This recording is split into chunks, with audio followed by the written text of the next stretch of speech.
ಎಲ್ಲ ತಾಯಂದರಲ್ಲಿ ಒಂದು ಸೂಚನೆ, ತಮ್ಮ ಹತ್ತಿರ ಇರುವಂತಹ ಮಕ್ಕಳು ಮಾತೃಪೂಜನೆಗೆ ತಯಾರಿಸಿದಂತಹ ದ್ರವ್ಯಗಳನ್ನು ನೀವು ಸ್ವಲ್ಪ ನೋಡಿಕೊಳ್ಳಿ.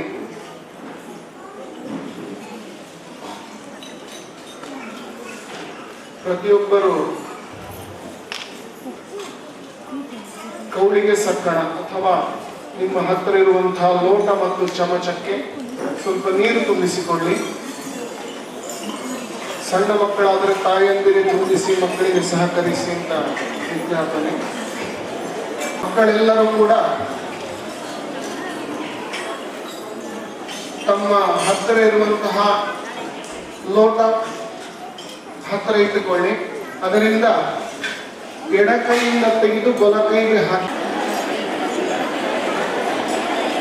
ತಾಯಂದಿರಲ್ಲಿ ಸೂಚನೆ, ನಿಮ್ಮ ಜೊತೆಯಲ್ಲಿ ಮಕ್ಕಳು ಇಬ್ಬರು ಇದ್ದಾರೆ ಅಂತಿದ್ರೆ ಅದೇ ಲೋಟದಿಂದ ಮತ್ತೊಂದು ಮಗುವಿಗೆ ಕೂಡ ನೀರನ್ನು ನೀವು ಕೊಡಿ. ಸಣ್ಣ ಮಗು ಆದ್ರೆ ತಾಯಂದಿರೇ ನೀರು ಕೊಡಿ ಮಕ್ಕಳಿಗೆ.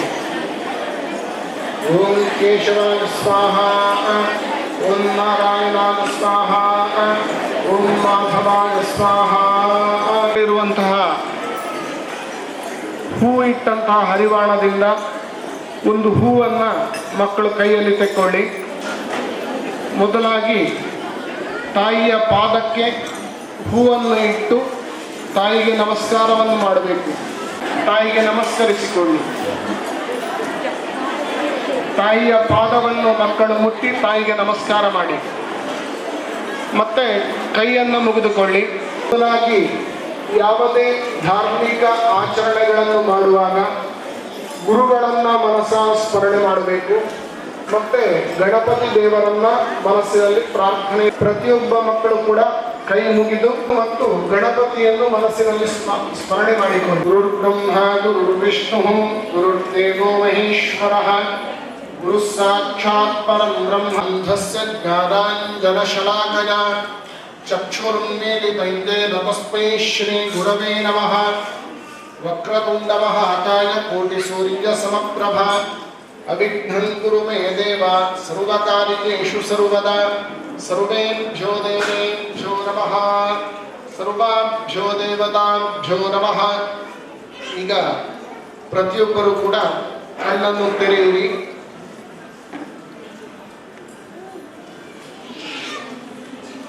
ತಮ್ಮ ಅಕ್ಷತೆ ಹೂ ಇರುವಂತಹ ಹರಿವಾಣದಿಂದ ಸ್ವಲ್ಪ ಅಕ್ಷತೆಯನ್ನು ತೆಗೆದು ನಿಮ್ಮ ಲೋಟದ ಒಳಗೆ ಹಾಕಿ ಕೈಯನ್ನ ಲೋಟಕ್ಕೆ ಮುಚ್ಚಿಕೊಳ್ಳಿ. ಸಮಾಶ್ರಿತ ಮೂಲೆ ತತ್ರ ಸ್ಥಿತೋ ಬ್ರಹ್ಮ ಮಧ್ಯೆ ಬಾದೃಗಣಾ ಸ್ಮೃತಾಃ ಕ್ಷೌತು ಸಾಗರ ಸರ್ವೇ ಸಪ್ತದ್ವೀಪಾ ವಸುಂಧರ ಋಗ್ವೇದೋಥ ಯಜುರ್ವೇದಿಶ್ಚತುರ್ಹಿತಾಃ ಸರ್ವೇ ಕಲಶಂತು ಸಮಾಶ್ರಿತಾಃ. ಇಷ್ಟಿಕರಿ ತಥಾ ಆಯಾಂತು ತವ ದೇಹಸ್ಯ ದುರಿತಕ್ಷ ಗೋದಾವರಿ ಸರಸ್ವತಿ ನರ್ಮದೆ ಸಿಂಧು ಕಾವೇರಿ ಜಲೇಸ್ಮಿನ್ ಸನ್ನಿಧಿಂ ಕುರು. ಗಂಗಾದ್ಯಾಃ ಸರ್ವೇ ತೀರ್ಥಾಃ ಸನ್ನಿಹಿತಾಃ ಸಂತು ಕಲಶದೇವತಾಭ್ಯೋ ನಮಃ. ಧ್ಯಾನ ಆವಾಹನಾದಿ ಷೋಡಶೋಪಚಾರ ಪೂಜಾ ಸಮರ್ಪಯಾಮಿ. ಮಕ್ಕಳೆಲ್ಲ ಕೇಳಿಕೊಳ್ಳಿ. ನೀವೀಗ ನಿಮ್ಮ ಪ್ರಾರ್ಥನೆಯನ್ನು ಮಾಡಿಕೊಂಡಿದ್ದೀರಿ. ನೀವು ಕೆಲವೊಂದು ನದಿಗಳನ್ನ ಪುಣ್ಯ ನದಿಗಳು ಅಂತ ನಾವು ಕೊಂಡಾಡುತ್ತೇವೆ. ಗಂಗೆ, ಯಮುನೆ, ಸರಸ್ವತಿ, ಗೋದಾವರಿ, ನರ್ಮದಾ, ಸಿಂಧು, ಕಾವೇರಿ, ಈ 7 ನದಿಗಳನ್ನ ಪುಣ್ಯ ನದಿಗಳು ಅಂತ ನಾವು ಕೊಂಡಾಡುತ್ತೇವೆ. ಯಾವುದೇ ಒಂದು ದೇವತಾ ಆರಾಧನೆಗಳಿಗೆ ನಾವು ಉಪಯೋಗಿಸುವಂತಹ ನೀರು ಅದು ಈ ಸಪ್ತ ನದಿಗಳ ನೀರು ಅನ್ನುವಂತಹದ್ದನ್ನು ನಾವು ಭಾವಿಸಿಕೊಂಡು ಪೂಜೆಯನ್ನು ಮಾಡಬೇಕು ಅಂತ ನಿರ್ಣಯ ಇದೆ. ಹಾಗಾಗಿ ತಾಯಿಯ ಪೂಜೆಗಾಗಿ ನೀವು ಸಂಗ್ರಹಿಸಿದಂತಹ ಆ ನೀರು ಅದು ಸಪ್ತ ನದಿಗಳ ಪುಣ್ಯ ಜಲವಾಗಿದೆ ಅಂತ ಮನಸ್ಸಿನಲ್ಲಿ ಭಾವಿಸಿಕೊಳ್ಳಿ. ಪುನಃ ಕೈಯನ್ನು ಮುಗಿದು ಪ್ರಧಾನ ಸಂಕಲ್ಪವನ್ನು ಮಾಡಿಕೊಳ್ಳಬೇಕು. 3 ಕಾಲಗಳಲ್ಲಿ ದೇವತಾ ಪ್ರಾರ್ಥನೆಯನ್ನು ಮಾಡಬೇಕು ಅಂತ ನಿರ್ಣಯಗಳಿದೆ. ಕರ್ಮಾರಂಭೆ, ಕರ್ಮ ಮಧ್ಯೆ, ಕರ್ಮಾಂತೆ ಚ ಪುನಃ ಪುನಃ. ಯಾಕೆ ನಾವು ಆವಾಗ ಭಗವಂತನನ್ನ ಪ್ರಾರ್ಥನೆ ಮಾಡಬೇಕು ಅಂತ ಹೇಳಿದ್ರೆ ಬರುವಂತಹ ವಿಘ್ನಗಳನ್ನ ಭಗವಂತ ದೂರೀಕರಿಸ್ತಾನೆ. ಸಜ್ಜನ ಯಾನಿ ಭಾಷಂತೆ ಮನ್ಯಂತೆ ತಾನಿ ದೇವತಾ ಅಂತ. ನಾವು ದೇವರನ್ನು ಅಥವಾ ತಾಯಿಯನ್ನು ಪೂಜಿಸುವಾಗ ಸಜ್ಜನರಾಗಿರಬೇಕು. ಅಂದ್ರೆ ಒಳ್ಳೆಯ ಮನಸ್ಸಿನಿಂದ ನಾವು ಭಗವಂತನನ್ನು ಅಂದ್ರೆ ತಾಯಿಯನ್ನು ಪೂಜಿಸಬೇಕು ಅಂತ ನಿರ್ಣಯ ಇದೆ. ಹಾಗಾಗಿ ಆ 3 ಕಾಲಗಳಲ್ಲಿ ನಾವು ಪ್ರಾರ್ಥನೆಯನ್ನು ಮಾಡಿಕೊಂಡೆವು ಅಂತಾದ್ರೆ ನಮ್ಮ ಇಷ್ಟಾರ್ಥಗಳು ಪ್ರಾಪ್ತಿಯಾಗ್ತದೆ ಅಂತ ನಿರ್ಣಯ. ಒಂದು ಕರ್ಮದ ಆರಂಭದಲ್ಲಿ, ಇನ್ನೊಂದು ಕರ್ಮದ ಮಧ್ಯದಲ್ಲಿ, ಮತ್ತೊಂದು ಕರ್ಮದ ಸಮಾಪ್ತಿ ಕಾಲದಲ್ಲಿ. ಕರ್ಮದ ಆರಂಭದ ಪ್ರಾರ್ಥನೆ ಯಾವುದು ಅಂತ ಕೇಳಿದ್ರೆ, ಈ ಮಾತೃಪೂಜನೆ ಆರಂಭ ಆಗುವಂತಹ ಸಂದರ್ಭದಲ್ಲಿ ಈ ಮಕ್ಕಳು ನೀವು ತಾಯಿಯನ್ನು ನಮಸ್ಕರಿಸಿದ್ದೀರಿ, ಅದು ಮೊದಲ ಪ್ರಾರ್ಥನೆ. ಎರಡನೆಯ ಪ್ರಾರ್ಥನೆಯನ್ನು ನೀವೀಗ ಮಾಡ್ತಾ ಇದ್ದೀರಿ. ಕೈ ಮುಗಿದುಕೊಂಡು ಎಲ್ಲ ದೇವತಾ ಸ್ಮರಣೆಯನ್ನು ಮಾಡಿ ಸಂಕಲ್ಪ ಮಾಡುವಂತಹದ್ದು. ನಿಮ್ಮ ನಿಮ್ಮ ನಕ್ಷತ್ರ, ಹೆಸರು, ರಾಶಿಯನ್ನು ಹೇಳಿಕೊಂಡು ಮಾಡುವಂತಹ ಪ್ರಧಾನ ಸಂಕಲ್ಪ ಏನಿದೆಯೋ ಅದು ಎರಡನೆಯ ಪ್ರಾರ್ಥನೆ ಆಗಿರ್ತದೆ. ಕೊನೆಯ ಪ್ರಾರ್ಥನೆ ಯಾವುದು ಅಂತ ಕೇಳಿದ್ರೆ, ಆ ಸಂಕಲ್ಪದಲ್ಲಿ ನಾವು ಕೆಲವೊಂದು ವಿಷಯಗಳನ್ನು ಮುಂದಿಡುತ್ತೇವೆ. ಏನೆಲ್ಲ ನಮಗೆ ಪ್ರಾಪ್ತಿಯಾಗಬೇಕು, ದೇವರ ಪೂಜೆ ಮಾಡಿದರೆ ಏನು ಪ್ರಾಪ್ತಿಯಾಗಬೇಕು, ತಾಯಿಯನ್ನು ಪೂಜಿಸಿದರೆ ಏನೆಲ್ಲ ಇಷ್ಟಾರ್ಥವನ್ನು ಆ ತಾಯಿ ಅನುಗ್ರಹಿಸಬೇಕು, ಇದೆಲ್ಲ ಸಂಕಲ್ಪ ಏನಿದೆಯೋ ಅದನ್ನು ಸಂಕಲ್ಪಿಸಿದ ಪ್ರಕಾರದಲ್ಲಿ ಆ ಪೂಜೆಯನ್ನು ಮಾಡಿ ಕೊನೆಗೆ ಪ್ರಾರ್ಥನೆ ಮಾಡುವಂತಹದ್ದು. ಅದು ಕೊನೆಯ ಪ್ರಾರ್ಥನೆ, ಸಮಾಪ್ತಿ ಕಾಲದಲ್ಲಿ ಮಾಡುವಂತಹ ಕೊನೆಯ ಪ್ರಾರ್ಥನೆ. ಈಗ ಎರಡನೆಯ ಪ್ರಾರ್ಥನೆ ಸಂಕಲ್ಪದ ರೂಪದಲ್ಲಿದೆ. ಪ್ರತಿಯೊಬ್ಬರು ಕೂಡ ಕೈ ಮುಗಿದುಕೊಳ್ಳಿ. ಸುಮುಖಶ್ಚೈಕದಂತಶ್ಚ ಕಪಿಲೋ ಗಜಕರ್ಣಕಃ ನಾಮಾನಿ ಯಸ್ಪಠೇ ಶೃಣುಜಾತಮೇ ವಿದ್ಯಾರಂಭೆ ವಿನಾಹೇ ಚ ಪ್ರವೇಶೇ ದುರ್ಗಮೇ ತಥಾ ಸಂಗ್ರಾಮೇ ಸರ್ವಕಾರ್ಯೇಷು ವಿಧ್ವಸ್ತಸ್ಯ ನ ಜಾಯತೆ. ಹರಿವಾಣದಲ್ಲಿರುವಂತಹ ಅಕ್ಷತೆಯನ್ನು ಸ್ವಲ್ಪ ತೆಕ್ಕೊಳ್ಳಿ. ಅದನ್ನು ನಿಮ್ಮ ನಿಮ್ಮ ಎಡ ಕೈಯಲ್ಲಿ ಇಟ್ಟುಕೊಳ್ಳಿ. ಬಲ ಕೈಯನ್ನ ಅಕ್ಷತೆಗೆ ಮುಚ್ಚಿ ನಿಮ್ಮ ಕೈಯನ್ನು ಬಲದ ಮೊಣಕಾಲಿನಲ್ಲಿ ಇಟ್ಟುಕೊಳ್ಳಿ. ಬಲದ ಮೊಣಕಾಲಿನಲ್ಲಿ ಪ್ರತಿಯೊಬ್ಬ ಮಕ್ಕಳು ಕೂಡ ನಿಮ್ಮ ನಿಮ್ಮ ನಕ್ಷತ್ರ ಗೊತ್ತಿದ್ರೆ ನಕ್ಷತ್ರ, ರಾಶಿ, ಜನ್ಮ ನಕ್ಷತ್ರ ಯಾವುದು ಆ ಮನಸ್ಸಿನಲ್ಲಿ ಹೇಳಿಕೊಳ್ಳಿ. ಶುಕ್ಲಾಂಬರಧರಂ ವಿಷ್ಣುಂ ಶಶಿವರ್ಣಂ ಚತುರ್ಭುಜಂ ಪ್ರಸನ್ನವದನಂ ಧ್ಯಾಯೇತ್ ಸರ್ವವಿಘ್ನೋಪಶಾಂತಯೇ. ಸ್ವಸ್ತಿ ಶ್ರೀ ಕೃಷ್ಣ ಕೃಷ್ಣಾದ್ಯ ಭಗವತೋ ಮಹಾಪುರುಷಸ್ಯ ಮಾತುನೇನಸ್ಯ ವಿಷ್ಣೋರಾಜ್ಞಯಾ ಪ್ರವರ್ತಮಾನಸ್ಯ ಅದ್ಯ ಬ್ರಹ್ಮಣಃ ದ್ವಿತೀಯಪರಾರ್ಧೆ ಶ್ವೇತವರಾಹ ಚಕ್ರೆ ವೈವಸ್ವತಮನ್ವಂತರೆ ಕಲಿಯುಗೆ ಪ್ರಥಮಪಾದೇ ಜಂಬೂದ್ವೇತೆ ಭಾರತವರ್ಷೆ ಭರತಖಂಡೇ ಮೇರೋ ದಕ್ಷಿಣಪಾರ್ಶ್ವೇ ಗೋರಾಷ್ಟ್ರದೇಶೆ ಗೋಕರ್ಣಮಂಡಲೆ ಪರಶುರಾಕ್ಷೇತ್ರೇ ಶತಾಬ್ದೇ ಅಸ್ಮಿನ್ ವರ್ತಮಾನವ್ಯಾವಹಾರಿಕೆ ಕ್ರೋಧಿನಾಮ ಸಂವತ್ಸರಸ್ಯ ಉತ್ತರಾಯಣೇ ಶಿಶಿರಋತೌ ಫಾಲ್ಗುಣಮಾಸೆ ಶುಕ್ಲಪಕ್ಷೇ ಅದ್ಯ ದ್ವಾದಶ್ಯಾಂ ತಿಥಿರುಮಾಸನಸ್ತು ಭೌಮವಾತರಯುಕ್ತಾಯಾಂ ಶುಭಯೋಗ ಶುಭಕರ್ಣ ಶುಭವಾರ ಶುಭತಿಥಿ ಶುಭನಕ್ಷತ್ರಯುಕ್ತಾಯಾಂ ಏವಂ ಗುಣ ವಿಶೇಷಣ ವಿಶಿಷ್ಟಾಯಾಂ ಶುಭತಿಥೌ. ಪ್ರತಿಯೊಬ್ಬ ಮಕ್ಕಳು ಕೂಡ ಒಮ್ಮೆ ಮಮ ಅಂತ ಹೇಳಿಕೊಳ್ಳಿ. ಮಮ ಅಂದ್ರೆ ಸಂಸ್ಕೃತದಲ್ಲಿ ನನ್ನ ಅಂತ ಅರ್ಥ. ಒಬ್ಬೊಬ್ಬರಿಗೆ ಒಂದೊಂದು ಆಸೆಗಳಿರ್ತದೆ ಮಕ್ಕಳಿಗೆ. ನಾನು ಡಾಕ್ಟರ್ ಆಗಬೇಕು, ಅಥವಾ ನಾನು ಇಂಜಿನಿಯರ್ ಆಗಬೇಕು, ಅಥವಾ ನಾನು ಒಳ್ಳೆಯ ಒಂದು ಅಧ್ಯಾಪಕನಾಗಬೇಕು. ಹೀಗೆ ಬೇರೆ ಬೇರೆ ಒಳ್ಳೆಯ ಆಸೆಗಳಿರ್ತದೆ. ಅದು ನಿಮಗೆ ಏನಾಗಬೇಕು, ಅಥವಾ ನಮ್ಮ ದೇಶವನ್ನು ಕಾಯುವ ನಿಮ್ಮ ಅಧ್ಯಾಪಕಿಯವರು ಹೇಳಿದರು, ಜನನಿ ತಾನೇ ಮೊದಲ ಗುರು. ಹಾಗಾಗಿ ಆ ಜನನಿಯಿಂದ ಏನು ಪಾಠವನ್ನು ನೀವು ಕಲಿತೀರೋ ನೀವು ಧನ್ಯರಾಗ್ತೀರಿ. ಹಾಗಾಗಿ ನಿಮ್ಮ ಸಂಕಲ್ಪವನ್ನು ಮನಸ್ಸಿನಲ್ಲಿ ಮಾಡಿಕೊಳ್ಳಿ. ಸರ್ವೇಷಾಂ ವಿದ್ಯಾರ್ಥೀನಾಂ ಕ್ಷೇಮಸ್ಥೈರ್ಯ ಧೈರ್ಯ ವೀರ್ಯ ವಿಜಯ ಶುಭಾಭಯ ಆಯುರಾರೋಗ್ಯ ಆನಂದ ಐಶ್ವರ್ಯಾಣಾಂ ಅಭಿವೃದ್ಧ್ಯರ್ಥಂ ಧರ್ಮ ಅರ್ಥ ಕಾಮ ಮೋಕ್ಷ ಚತುರ್ವಿಧ ಫಲ ಪುರುಷಾರ್ಥ ಸಿದ್ಧ್ಯರ್ಥಂ ಸರ್ವೇಷಾಂ ಗ್ರಹಾಣಾಂ ಶುಭ ಏಕಾದಶ ಸ್ಥಾನ ಬಲಾವಾಪ್ತ್ಯರ್ಥಂ ಯೇ ಯೇ ಗ್ರಹಾಃ ಅರಿಷ್ಟಸ್ಥಾನೇಷು ಸ್ಥಿತಾಃ ತತ್ತೇಷಾಂ ಗ್ರಹಾಣಾಂ ಶುಭ ಏಕಾದಶ ಸ್ಥಾನ ಬಲಾವಾಪ್ತ್ಯರ್ಥಂ ಸರ್ವಾಪಂ ನಿವೃತ್ತಿ ಪೂರ್ವಕ ಸರ್ವಾಭೀಷ್ಟ ಫಲಾವಾಪ್ತ್ಯರ್ಥಂ ಸರ್ವೇಷಾಂ ವಿದ್ಯಾರ್ಥೀನಾಂ ವಿದ್ಯಾಭ್ಯಾಸ ಕ್ಷೇತ್ರೇ ಸಮಸ್ತ ಅಂತರಾಯ ಪರಿಹಾರ ದ್ವಾರ ಸದ್ವಿದ್ಯಾ ಸದ್ಬುದ್ಧಿ ಸದಾಚಾರ ಸಚ್ಚಿಂತನ ಪ್ರಾಪ್ತ್ಯರ್ಥಂ ಪರೀಕ್ಷಾಯಾಂ ಉನ್ನತಸ್ಥೈರ್ಯಾಂ ಆನುಕೂಲ್ಯತಾ ಸಿದ್ಧ್ಯರ್ಥಂ ಶ್ರೀ ಸರಸ್ವತ್ಯಾಃ ಪೂರ್ಣ ಅನುಗ್ರಹ ಪ್ರಸಾದ ಸಿದ್ಧ್ಯರ್ಥಂ ಸಮಸ್ತ ಸನ್ಮನೋರಥ ಪ್ರಾಪ್ತ್ಯರ್ಥಂ ಸಮಸ್ತ ಸನ್ಮನೋರಥಾವಾಪ್ತ್ಯರ್ಥಂ ಶ್ರೀ ಪರಮೇಶ್ವರ ಪ್ರೀತ್ಯರ್ಥಂ ಅಕ್ಷತೆಯನ್ನು ಬಲ ಕೈಗೆ ಹಾಕಿಕೊಳ್ಳಿ. ಎಡ ಕೈಯಲ್ಲಿ ನಿಮ್ಮ ಅಕ್ಷತೆಗೆ ಸ್ವಲ್ಪ ನೀರನ್ನು ಹಾಕಿ, ಎಡ ಕೈಯಲ್ಲಿ ನೀರು ಹಾಕಿ ಆ ಅಕ್ಷತೆಯನ್ನು ಮತ್ತು ನೀರನ್ನು ತಾಯಿಯ ಪಾದಕ್ಕೆ ಹಾಕಿ. ಮಾತೃ ಪೂಜನಾಕ್ಷಂ ಕರ್ಮ ಕರಿಷ್ಯೇ.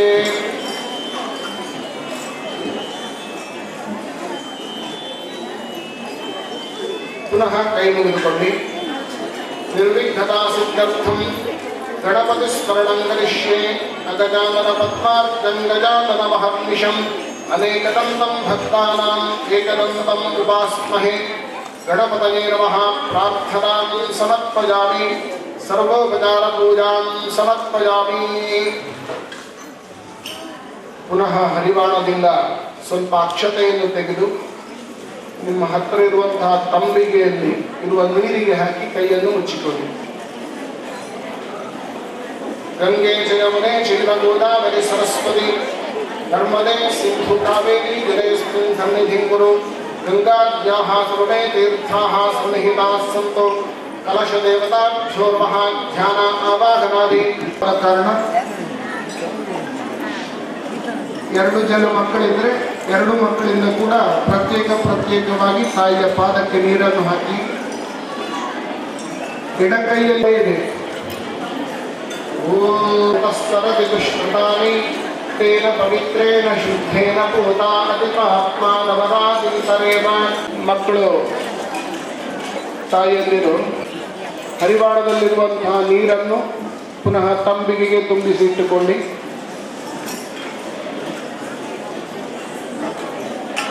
ಮಕ್ಕಳು ಹರಿವಾಣದಿಂದ ಗಂಧವನ್ನು ಅಥವಾ ಚಂದನ ತಾಯಿಯ ಎರಡೂ ಪಾದಕ್ಕೆ ಅರ್ಚನೆ ಮಾಡಿ.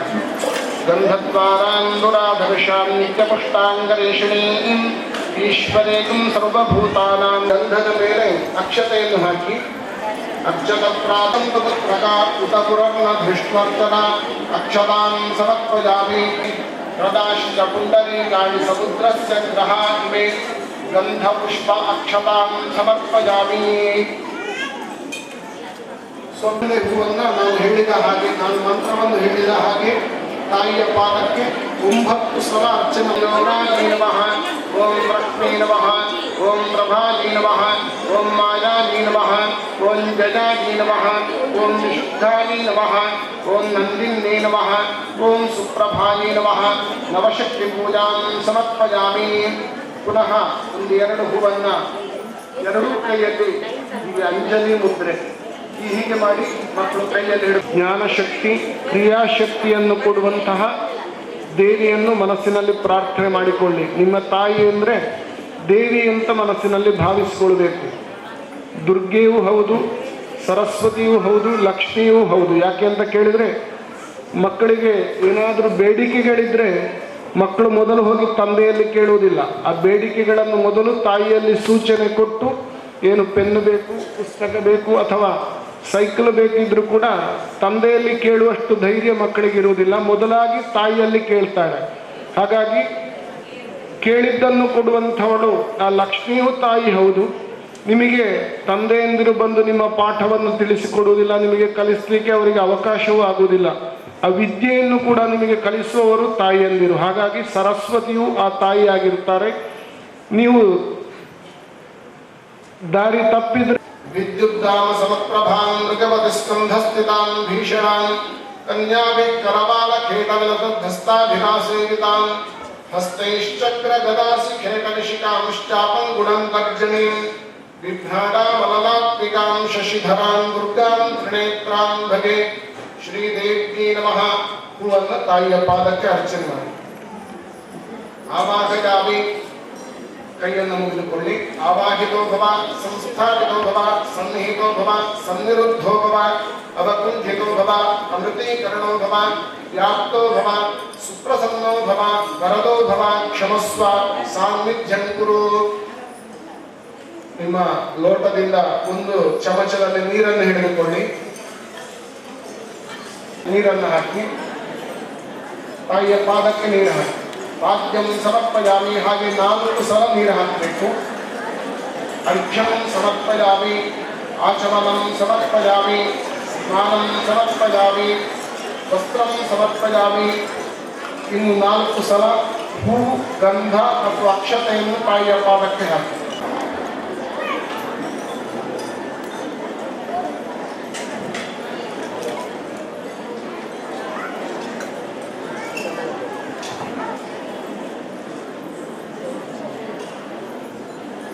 ತಾಯಂದಿರಿಗೊಂದು ಸೂಚನೆ. ಶಿವದೂರ್ತಿ ನಮಃ, ಓಂ ಮಹಾಲಕ್ಷ್ಮೀ ನಮಃ, ಓಂ ಮಹಾಮಾಯಾಯಿ ನಮಃ. ಓಂ ವನಸ್ಪತಿರಸೋತ್ಪನ್ನೋ ಗಂಧಾಢ್ಯೋ ಧೂಪೋತ್ತಮಃ ಆಗ್ನೇಯ ಸುರಕ್ಷತಾಂ ಜಗನ್ನೇನ ವಸಿದಂತ ಆರತಿಯನ್ನು ಕೂಡ ತಾಯಿಯ ಪಾದಕ್ಕೆ ತೋರಿಸಬೇಕು. ಓಂ ಕೃಷ್ಣಜಾತವೇದೋ ಬದ್ಧಂ ನಿರ್ಗತಿಂ ಭವ ಪಶೋದಿಶ್ಚಮಹ್ಯಮಾವಹ ಜೀವನಂ ಚ ದಿಶೋ ದಿಶಾ ಜ್ಯೋತಿಷ್ಶುಕ್ಲಶ್ಚ ಮೇ ವಿಶ್ವದೀಪೋಜಂ ಪ್ರತಿಗೃಹ್ಯತಾಂ ದೀಪಂ ದರ್ಶಯಾಮಿ. ಪುನಃ ತಾಯಿಯ ಆರತಿ ಮಾಡಲಿಕ್ಕಿದೆ. ಮಕ್ಕಳು ಕೈಯಲ್ಲಿ ಸ್ವಲ್ಪ ಅಕ್ಷತೆ ಮತ್ತು ಹೂವನ್ನು ಹಿಡಿದುಕೊಳ್ಳಿ.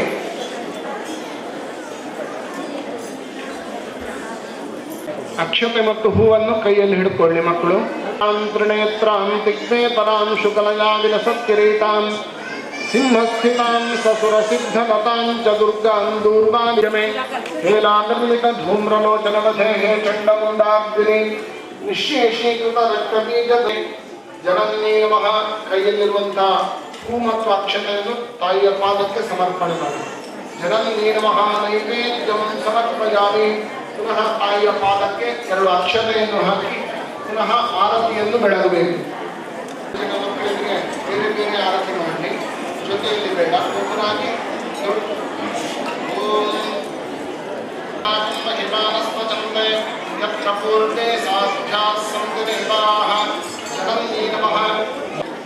ಸ್ವಲ್ಪ ಅಕ್ಷತೆಯನ್ನು ಆರತಿಗೆ ಪ್ರದಕ್ಷಿಣೆ ತಂದು ತಾಯಿಯ ಪಾದಕ್ಕೆ ಹಾಕಿ. ಜನನ್ಯೇ ನಮಃ ಮಂಗಲ ನೀರಾಜನಂ ಸಮರ್ಪಯಾಮಿ. ಉರಿಸಿದಂತಹ ಆರತಿಯನ್ನು ಸ್ವಲ್ಪ ಬದಿಯಲ್ಲಿಟ್ಟುಕೊಳ್ಳಿ ಮಕ್ಕಳು. ನಿಂತುಕೊಳ್ಳಿ. ಪ್ರತಿಷ್ಠಿತಃ ತಸ್ಯ ಪ್ರಕೃತಿರೇನಸ್ಯ ನಃ ಪರಸ್ಸ ಮಹೇಶ್ವರಃ ಜನನ್ಯೇ ನಮಃ ವೇದೋಕ್ತಮಂತ್ರ ಪುಷ್ಪಂ ಸಮರ್ಪಯಾಮಿ. ಕೈಯಲ್ಲಿರುವಂತಹ ಅಕ್ಷತೆ ಮತ್ತು ಹೂವನ್ನ ತಾಯಿಯ ಪಾದಕ್ಕೆ ಹಾಕಿ ತಾಯಿಗೆ ಅಡ್ಡ ಬಿದ್ದು ನಮಸ್ಕಾರ ಮಾಡಿಕೊಳ್ಳಿ. ಹಿಂದೆ ಮುಂದೆ ನೋಡಿಕೊಂಡು ಅಡ್ಡಬೇಡಿ. ವೇದೋಕ್ತಮಂತ್ರ ಪುಷ್ಪಂ ಕೈಯಲ್ಲಿ ಹಿಡಿದು ಎದ್ದು ನಿಂತು ಪ್ರಾರ್ಥನೆಯನ್ನು ಮಾಡಬೇಕು.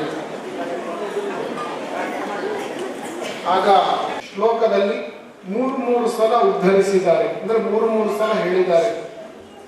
ಹಾಗಾಗಿ ಮಕ್ಕಳಾದಂತಹ ನಾವು ನಿರಂತರವಾಗಿ ನೆನಪಿಟ್ಟುಕೊಳ್ಳುವಂತಹ ಒಂದು ವಿಷಯ, ತಾಯಿಯ ಋಣವನ್ನು ಎಂದಿಗೂ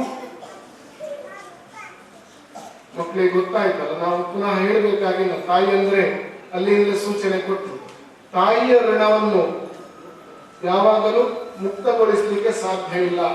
ನಾವು ವ್ಯಾವಹಾರಿಕವಾಗಿ ಏನು ಸಾಲ ಮಾಡಿದ್ರು, ವಿದ್ಯಾಭ್ಯಾಸಕ್ಕಿರ್ಬೋದು ಅಥವಾ ಜೀವನದಲ್ಲಿ ಏನು ಸಾಲಗಳನ್ನು ಮಾಡಿದ್ರು ಕೂಡ ಏನಾದರೂ ಮಾಡಿ ಆ ಸಾಲವನ್ನು ತೀರಿಸಿಕೊಳ್ಳಬಹುದು.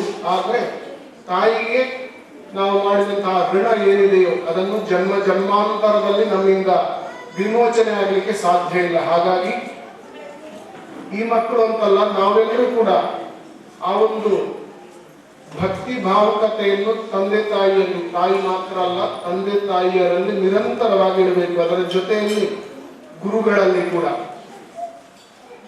ನಾವು ಕಲಿತಂತಹ ವಿದ್ಯೆ ನಮಗೆ ಪರಿಪೂರ್ಣವಾಗಿ ಫಲಿಸಬೇಕು, ಕಾಲ ಕಾಲಕ್ಕೆ ನಮ್ಮ ವಿದ್ಯೆ ನಮಗೆ ಪ್ರಯೋಜನಕ್ಕೆ ಬರಬೇಕು ಅಂತ ಇದ್ರೆ ವಿದ್ಯೆ ಕಲಿಸಿದಂತಹ ಗುರುಗಳನ್ನು ನಿರಂತರವಾಗಿ ನಾವು ಸ್ಮರಣೆ ಮಾಡಬೇಕು.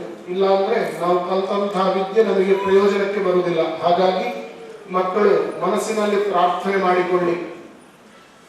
ನೀವು ನಮ್ಮ ಈ ಗುರುಕುಲದಲ್ಲಿ, ನಮ್ಮ ಈ ಶಾಲೆಯಲ್ಲಿ ಕಲಿತು ಮುಂದಿನ ನಿಮ್ಮ ಹೆಚ್ಚಿನ ವಿದ್ಯಾಭ್ಯಾಸಕ್ಕಾಗಿ ಯಾವ ಶಾಲೆಗಳಿಗೆ ಹೋದರೂ, ಯಾವುದೇ ಕಾಲೇಜುಗಳಿಗೆ ಹೋದರೂ ಕೂಡ ಆರಂಭದಲ್ಲಿ ನಮಗೆ ವಿದ್ಯೆಯನ್ನು ಹೇಳಿಕೊಟ್ಟಂತಹ ಗುರುಗಳನ್ನು ಕೂಡ ಮನಸ್ಸಿನಲ್ಲಿ ನೆನಪಿಟ್ಟುಕೊಳ್ಬೇಕು. ನಾವು ಯಾವುದೇ ಉನ್ನತವಾದಂತಹ ಸ್ಥಾನಮಾನಕ್ಕೆ ಹೋದರೂ ಕೂಡ ಆರಂಭದಿಂದಲೇ ನಮಗೆ ವಿದ್ಯೆಯನ್ನು ಕಲಿಸಿದಂತಹ ಗುರುಗಳನ್ನು ನಿರಂತರವಾಗಿ ನೆನಪಿಟ್ಟುಕೊಳ್ಬೇಕು. ಈಗಿನ ಕಾಲದಲ್ಲಿ ಏನಾಗಿದೆ ಅಂತ ಕೇಳಿದ್ರೆ, ವಿದ್ಯೆ ಕಲಿಸಿದಂತಹ ಗುರುಗಳು ಸಿಕ್ಕಿದ್ರು ಅವರಿಗೆ ಕೂಡ ಒಂದು ಕೈಯಲ್ಲಿ ಹೀಗೆ ನಮಸ್ಕರಿಸುವಂತಹ ಪ್ರಮೇಯಗಳನ್ನು ನಾವು ಕಾಣ್ತೇವೆ. ಆದರೆ ತಂದೆ ತಾಯಿಗೆ, ಗುರು ಹಿರಿಯರಿಗೆ ತಲೆಬಾಗಿ ನಾವು ನಮಸ್ಕರಿಸಿದೆವು ಅಂತ ಇದ್ರೆ ನಾವು ಜೀವನದಲ್ಲಿ ಇನ್ನೊಬ್ಬರಿಗೆ ತಲೆಬಾಗಬೇಕಾಗಿ ಬರುವುದಿಲ್ಲ. ಅಂತಹ ಪ್ರಸಂಗಗಳು ನಮಗೆ ಬರುವುದಿಲ್ಲ. ತಂದೆ ತಾಯಿಗಳಿಗೆ ಮತ್ತೆ ಗುರುಗಳಿಗೆ ನಾವು ನಮಸ್ಕರಿಸಲಿಕ್ಕೆ ಹಿಂಜರಿದು ಕೈ ಮುಗಿದು ಅಲ್ಲಿಗೆ ನಮಸ್ಕರಿಸಿದೆವು ಅಂತಿದ್ರೆ ಸಮಾಜದಲ್ಲಿ ಇನ್ನೊಬ್ಬರು ನಮ್ಮನ್ನು ತಲೆ ತಗ್ಗಿಸ್ತಾರೆ. ಹಾಗಾಗಬಾರದು. ನಾವು ಏನಿದ್ರು ಕೂಡ ನಮ್ಮ ತಂದೆ ತಾಯಿಗೆ ಮತ್ತು ಗುರುಗಳಿಗೆ ತಲೆಬಾಗಿ ನಮಸ್ಕರಿಸಬೇಕು. ಹಾಗಾಗಿ ಮಕ್ಕಳು ಪ್ರಾರ್ಥನೆಯನ್ನು ಮಾಡಿಕೊಳ್ಳಿ. ಕೈಯಲ್ಲಿರುವಂತಹ ಪುಷ್ಪವನ್ನು ಎರಡೂ ಕೈಗಳಲ್ಲಿ ನಿಮ್ಮ ಹೃದಯ ಭಾಗಕ್ಕೆ ಹಿಡಿದುಕೊಂಡು ಅಂಜಲಿ ಮುದ್ರೆಯಲ್ಲಿ ಹೀಗೆ ಹಿಡಿದು ತಮ್ಮ ಹೃದಯದ ಸಮೀಪಕ್ಕೆ ಆ ಹೂವನ್ನು ತಂದು ಪ್ರಾರ್ಥನೆಯನ್ನು ಮಾಡಿಕೊಳ್ಳಿ. ದೇವಾಃ ತಾನಿ ಧನ್ವಾಣಿ ಪ್ರಭವಾನಿ ಜಾಸಂ ದೇಹದಾಕಂ ಅಭಿಮಾನಸ್ವಚಂತೆ ಯತ್ರ ಪೂರ್ವೆ ಸಾಧ್ಯಾಃ ಸಂತಿ ದೇವಾಃ ಊರು ಪದ್ಮಾಕ್ಷಿ ಪದ್ಮಸಂಭವೆ ತ್ವಂ ಮಾಂ ಭಜಸ್ವ ಪದ್ಮಾಕ್ಷಿ ವೇದಸೌಖ್ಯಂ ಲಭಾಮ್ಯಹಂ ಅಶ್ವದಾಜಿ ಗೋದಾಜಿ ಧನಧಾಜಿ ಮಹಾಧನೆ ಧನಂ ಮೇ ಲಭತಾಂ ದೇವಿ ಸರ್ವಕಾಮಾರ್ಥ ಸಿದ್ಧಗೆ ಪುತ್ರ ಪೌತ್ರ ಧನಂ ಧಾನ್ಯಂ ಹಸ್ತ್ಯಶ್ವಾದಿಗವೇರಥಂ ಪ್ರಜಾನಾಂ ಭವಸಿ ಮಾತಾ ಆಯುಷ್ಮಂತಂ ಕರೋತು ಮಾಂ ವಿದ್ಯಾ ಬುದ್ಧಿ ಧನೈಶ್ವರ್ಯ ಪುತ್ರ ಪೌತ್ರಾದಿ ಸಂಪದಃ ಪುಷ್ಪಾಂಜಲಿಂ ಪ್ರದಾನೇನ ದೇಹಿ ಮೇ ಈಪ್ಸಿತಂ ವರಂ ಯಾ ದೇವಿ ಸರ್ವಭೂತೇಷು ಮಾತೃರೂಪೇಣ ಸಂಸ್ಥಿತಾ ನಮಸ್ತಸ್ಯೈ ಸರ್ವಭೂತೇಷು ಲಕ್ಷ್ಮೀರೂಪೇಣ ಸಂಸ್ಥಿತಾ ನಮಸ್ತಸ್ಯೈ ನಮಸ್ತಸ್ಯೈ ನಮಸ್ತಸ್ಯೈ ನಮೋ ನಮಃ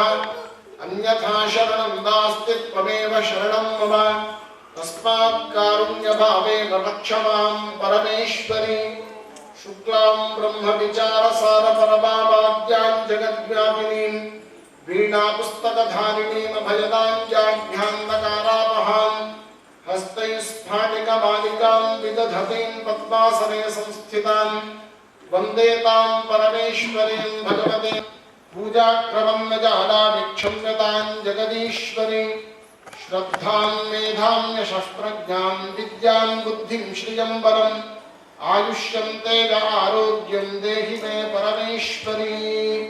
ಮಕ್ಕಳು ಮನಸ್ಸಿನಲ್ಲಿ ಪ್ರಾರ್ಥನೆಯನ್ನು ಮಾಡಿಕೊಳ್ಳಿ. ಏನು ನಿಮ್ಮ ವಿದ್ಯಾಭ್ಯಾಸ ಕ್ಷೇತ್ರ ಇದೆಯೋ ಜ್ಞಾನವನ್ನ ತಾಯಿ ನಮಗೆ ನಿರಂತರವಾಗಿ ಅನುಗ್ರಹಿಸುವಂತಹ ಆಶೀರ್ವಾದವನ್ನು ಮಾಡಬೇಕು.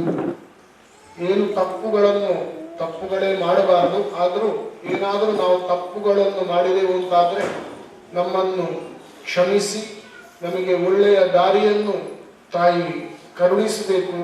ಸಮಾಜದಲ್ಲಿ ಒಳ್ಳೆಯ ಪ್ರಜ್ಞಾವಂತ ಮಗುವಾಗಿ ನಾವು ಬಾಳುವ ಹಾಗೆ ನಮಗೆ ಆಶೀರ್ವದಿಸಿ ಸಮಸ್ತ ವಿದ್ಯೆಯೂ ಕೂಡ ಸದ್ವಿದ್ಯೆಯೂ ಕೂಡ ನಮಗೆ ಪ್ರಾಪ್ತಿಯಾಗುವಂತೆ ನಮ್ಮನ್ನು ಅನುಗ್ರಹಿಸಬೇಕು ಅಂತ ಪ್ರಾರ್ಥನೆಯನ್ನು ಮಾಡಿಕೊಂಡು ಕೈಯಲ್ಲಿರುವಂತಹ ಪುಷ್ಪ ಮತ್ತು ಅಕ್ಷತೆಯನ್ನು ತಾಯಿಯ ಪಾದಕ್ಕೆ ಇಟ್ಟು ನಿತ್ತಲ್ಲಿಂದ ಒಂದು ಪ್ರದಕ್ಷಿಣೆ ಬಂದು ತಾಯಿಗೆ ಪುನಃ ನಮಸ್ಕರಿಸಿ ಶರಣಂ ನಾಸ್ತಿ ತ್ವಮೇವ ಶರಣಂ ಮಮ ತಸ್ಮಾತ್ ಕಾರುಣ್ಯ ಭಾವೇನ ರಕ್ಷ ಮಾಂ ಜಗದೀಶ್ವರಿ ಪ್ರಾರ್ಥನಾಂ ಸಮರ್ಪಯಾಮಿ.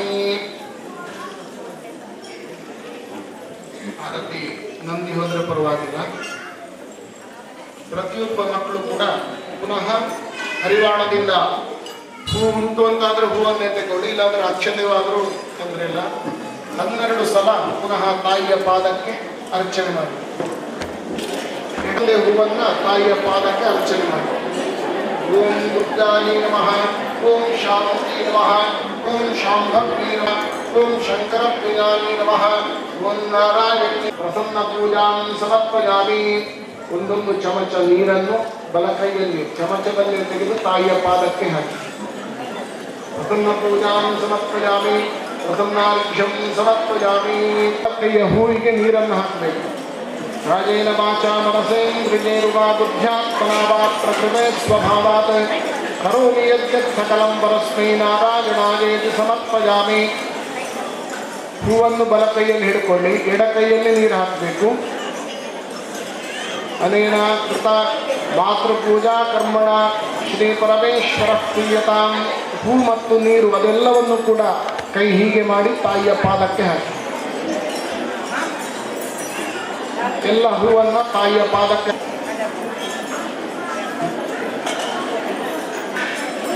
ತಾಯಿಯಲ್ಲಿರೋ ಗಮನಿಸಿಕೊಳ್ಳಿ, ತಮ್ಮ ಪಾದದಿಂದ ಸ್ವಲ್ಪ ಹೂ ತೆಗೆದು ನಿಮ್ಮ ಮಕ್ಕಳಿಗೆ ಪ್ರಸಾದ ರೂಪದಲ್ಲಿ ಅದನ್ನು ಕೊಡಬೇಕು.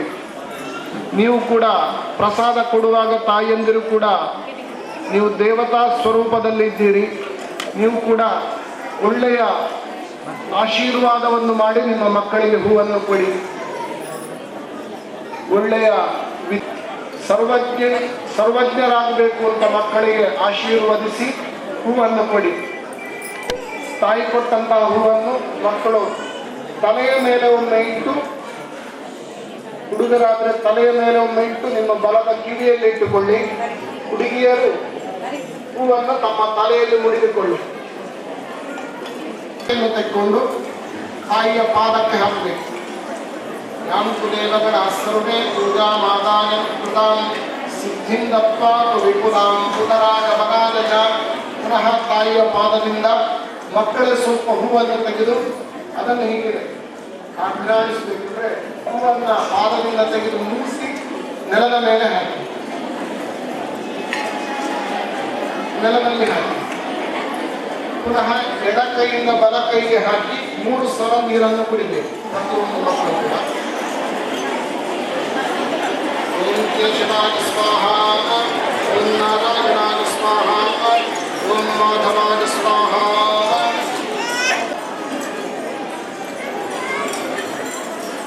ಪ್ರತಿಯೊಬ್ಬ ಮಕ್ಕಳಿಗೆ ಸೂಚನೆ, ಅದರ ಜೊತೆಯಲ್ಲಿ ತಾಯಂದರಲ್ಲಿ ಕೂಡ ಒಂದು ವಿಜ್ಞಾಪನೆ. ಜಾಡ್ಯಗಳು ಅದೆಲ್ಲ ದೂರ ಆಗ್ತದೆ. ಆಗ ನಮ್ಮ ಮನಸ್ಸು ಶುದ್ಧ ಆಗ್ತದೆ, ಶರೀರವು ಶುದ್ಧ ಆಗುವುದರ ಜೊತೆಯಲ್ಲಿ ಸ್ನಾನವನ್ನು ಮಾಡಿಕೊಂಡಿರುವಂತಾದರೆ ಮನಸ್ಸು ಶುದ್ಧ ಆಗ್ತದೆ.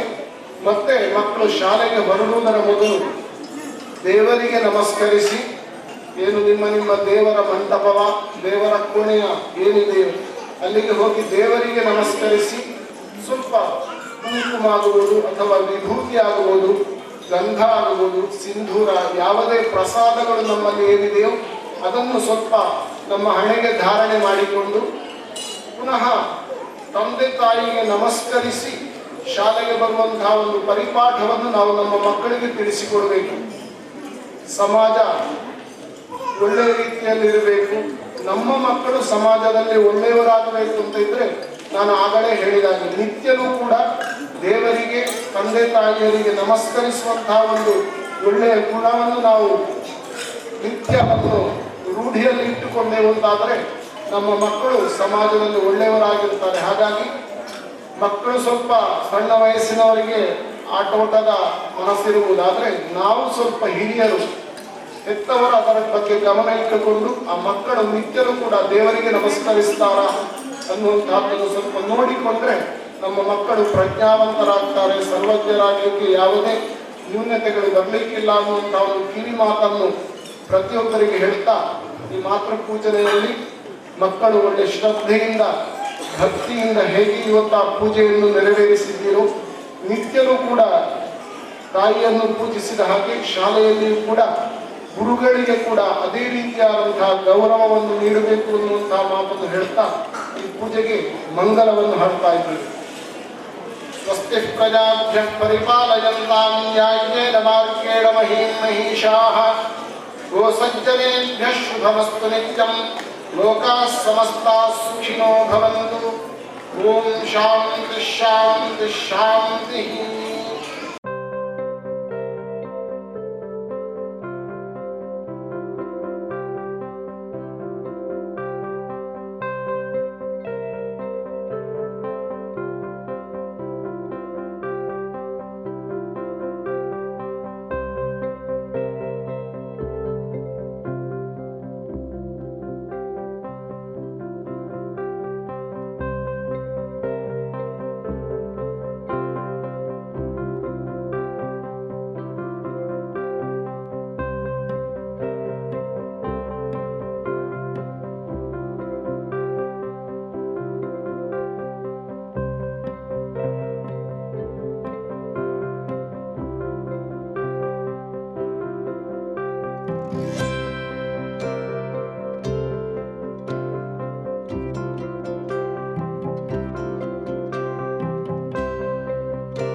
ಮುಂದೆ ಆಸೆಯು ಮನದಲ್ಲಿ, ಮುಂದೆ ಆಸೆಯು ಮನದಲ್ಲಿ.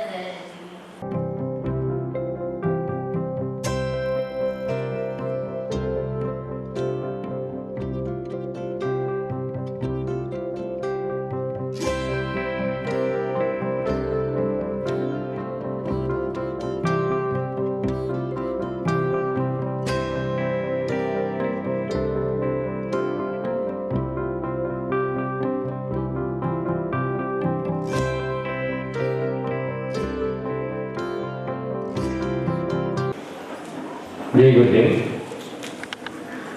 ಕ್ಷೇತ್ರದ ದೇವತಾ ಸಾನ್ನಿಧ್ಯ, ಗುರು ಸಾನ್ನಿಧ್ಯ, ಮಾತೃ ಸಾನ್ನಿಧ್ಯ ಎಲ್ಲದಕ್ಕೂ ಶ್ರದ್ಧಾಭಕ್ತಿಯಿಂದ ನಮಸ್ಕರಿಸಿ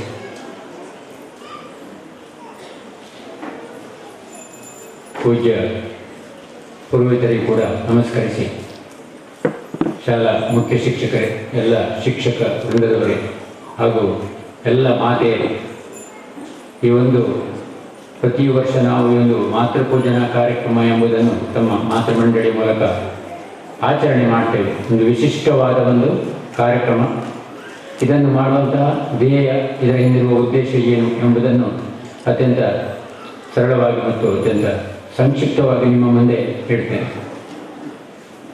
ನಮ್ಮ ಭಾರತೀಯ ಪರಂಪರೆಯಲ್ಲಿ ಮಾತೆಗೆ ಅತ್ಯಂತ ಒಂದು ಶ್ರೇಷ್ಠ ಸ್ಥಾನವನ್ನು ಕಲ್ಪಿಸಲಾಗಿದೆ. ನಮ್ಮ ಸಂಸ್ಕಾರದ ಮೊದಲನೇ ಪಾಠವೇ ಮಾತೃದೇವೋಭವ ಅಂತ. ಹಾಗೆ ತಾಯಿಯನ್ನು ದೇವರಂತೇಳಿ ಏನು ತಿಳಿದುಕೊಂಡು ತಾಯಿಗೆ ನಮಸ್ಕರಿಸುವಂತಹ ಒಂದು ಪ್ರಥಮ ಸಂಸ್ಕಾರ ನಮ್ಮ ಭಾರತೀಯ ಪರಂಪರೆಯಲ್ಲಿ ಬೆಳೆದು ಬಂದಿದೆ. ನಮ್ಮ ದೇಶವನ್ನು ನಾವು ಭಾರತ ಮಾತೆ ಅಂತ ಹೇಳ್ತೇವೆ. ಅವಳಿಗೆ ತಾಯಿಯ ಸ್ಥಾನ, ಇಡೀ ದೇಶವನ್ನು ತಾಯಿ, ಭಾರತ ಮಾತೆ ಅಂತ, ಜನನಿ ಅಂತ ಹೇಳ್ತೇವೆ. ಭಾರತ ಜನನಿ, ಭಾರತ ಮಾತೆ ಅಂತ ಹೇಳ್ತೇವೆ. ಬಹುಶಃ ಜಗತ್ತಿನ ಬೇರೆ ಯಾವುದೇ ಸಂಸ್ಕೃತಿಗಳಲ್ಲಿ, ಯಾವುದೇ ದೇಶಗಳಲ್ಲಿ ಈ ರೀತಿಯ ಒಂದು ಪರಿಕಲ್ಪನೆ, ದೇಶವನ್ನು ತಾಯಿ ಎಂದು ಮಾಡುವಂತಹ ಕಲ್ಪನೆ ಇಲ್ಲ ಅಂತ ನಾನು ತಿಳಿದುಕೊಂಡಿದ್ದೇನೆ. ಇದು ಭಾರತದ ವಿಶಿಷ್ಟ ಪರಂಪರೆ. ಹಾಗೆ ಎಲ್ಲ ಶ್ರೇಷ್ಠವಾದದಲ್ಲಿ ನಾವು ತಾಯಿಯನ್ನು ಕಾಣ್ತೇವೆ. ಭೂಮಿ ತಾಯಿ, ನಮಗೆಲ್ಲ ಫಲವಸ್ತುಗಳನ್ನು ಕೊಡುವಂತಹ ಭೂಮಿಯನ್ನು ಭೂಮಿ ತಾಯಿ ಅಂತ ನಾವು ಹೇಳ್ತೇವೆ. ನೀರನ್ನು ಗಂಗಾ ಮಾತೆ ಅಂತ ನಾವು ಪೂಜಿಸುವಂತಹ ನಾವು ಭಾರತೀಯರು. ಹಾಗೆ ಗೋವುಗಳನ್ನು ಗೋಮಾತೆ ಅಂತ ನಾವು ಪೂಜಿಸ್ತೇವೆ.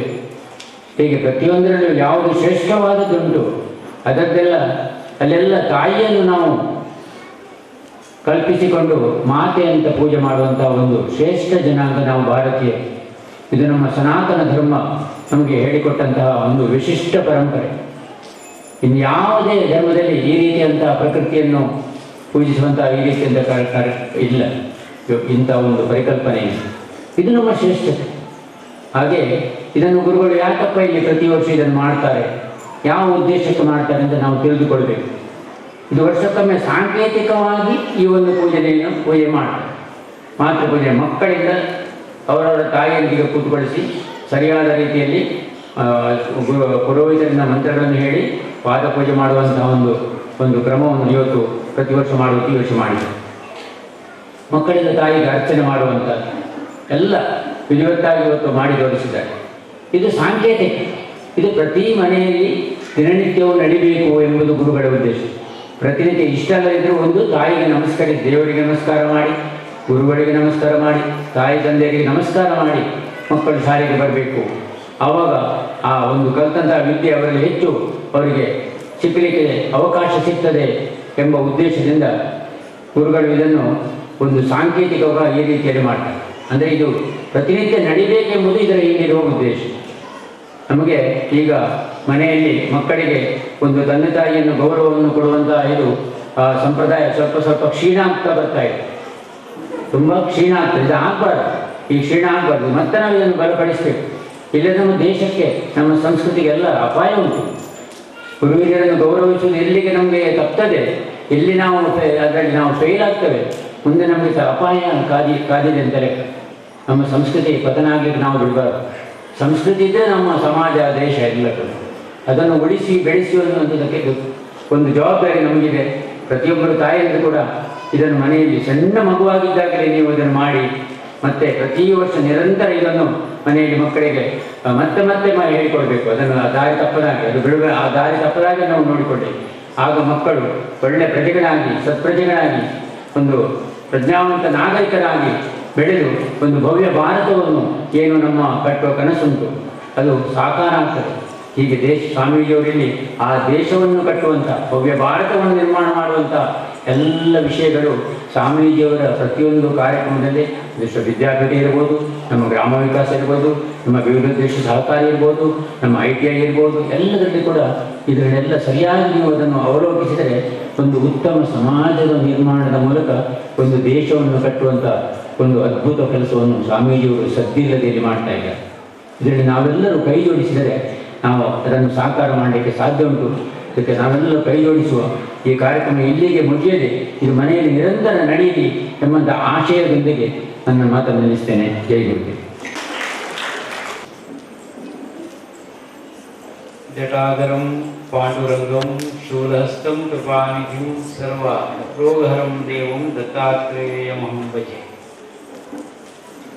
ಯತ್ರ ಯತ್ರ ರಘುನಾಥ ಕೀರ್ತನಂ ತತ್ರ ತತ್ರ ಕೃತಮಸ್ತಕಾಂಜಲಿಂ ಬಾಷ್ಪವಾರಿ ಪರಿಪೂರ್ಣಲೋಚನಂ ಮಾರುತಿಂ ನಮಃ ರಾಕ್ಷಸಾಂತಕಂ. ಜೈ ಹನುಮಾನ್, ಜೈ ಹನುಮಾನ್, ಜೈ ಹನುಮಾನ್. ಆತ್ಮೀಯ ಬಂಧುಗಳೇ,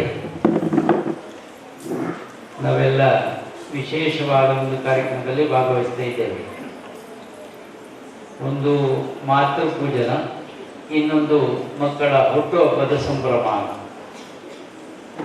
ಈ ಸಾಮೂಹಿಕದಲ್ಲಿ ಮಾಡುವುದಕ್ಕೆ ವಿಶೇಷವಾದ ಅರ್ಥ ಬರ್ತದೆ ಅಂತ ತಿಳ್ಕೊಂಡು ನಾವು ಈ ಕಾರ್ಯಕ್ರಮವನ್ನು ಹಮ್ಮಿಕೊಂಡಿರುವಂಥದ್ದು.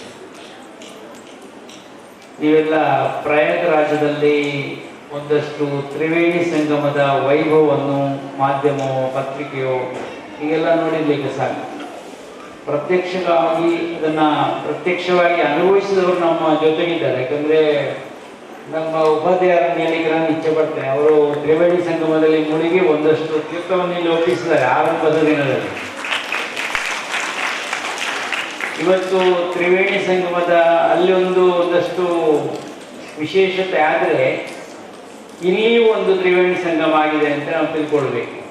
ಅದು ಯಾವುದು ತ್ರಿವೇಣಿ ಸಂಗಮ ಅಂತಂದ್ರೆ, ಒಂದು ಭಾಗದಲ್ಲಿ ಪೋಷಕರು ನೀವಿದ್ದೀರಿ, ಇನ್ನೊಂದು ಭಾಗದಲ್ಲಿ ಶಿಕ್ಷಕರು ಇದ್ದಾರೆ, ಇನ್ನೊಂದು ಭಾಗದಲ್ಲಿ ವಿದ್ಯಾರ್ಥಿಗಳು ಸೇರಿಕೊಂಡಿದ್ದಾರೆ. ಆದ್ರಿಂದ ತ್ರಿವೇಣಿ ಸಂಗಮ ಇಲ್ಲೇ ಆಗಿದೆ ಅಂತ ಹೇಳಿಕ್ಕೆ ನಾವು ಸಂತಸ ಪಡ್ತೇವೆ.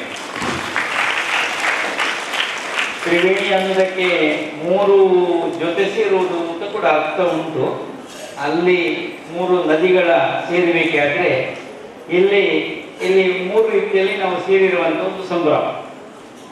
ಅಲ್ಲಿ ವಿಶೇಷವಾಗಿ ಗಂಗಾ, ಯಮುನಾ, ಸರಸ್ವತಿ ನದಿಗಳು ಸಂಗಮಿಸ್ತದೆ. ಅಲ್ಲಿ ನೀವೆಲ್ಲ ಸರಸ್ವತಿಯ ಕಥೆ ಕೇಳಿರ್ಬೋದು. ಅದು ಗುಪ್ತಗಾಮಿನಿಯಾಗಿ ಹರಿಯುವಂಥದ್ದು, ಕಾಣುವುದಿಲ್ಲ, ಸೇರಿಕೊಳ್ಳುವಂಥದ್ದು.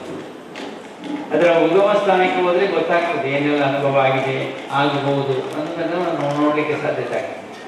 ಬದ್ರಿಯಲ್ಲಿ ಅದು ಉಗಮ ಸ್ಥಾನ ಇದೆ. ಇನ್ನು ಗಂಗೆಯ ಬಗ್ಗೆಯೂ ನಿಮಗೆ ಗೊತ್ತಿದೆ. ಇಲ್ಲಿ ಗಂಗೋತ್ರಿಯಲ್ಲಿ ಉಗಮ ಆಗ್ತದೆ, ಯಮುನೋತ್ರಿಯಲ್ಲಿ ಉಗಮ ಆಗ್ತಾಳೆ. ಎರಡೂ ನದಿಯ ನೀರುಗಳು ಬಣ್ಣದಲ್ಲಿ ಬೇರೆ ಬೇರೆ ಇದೆ.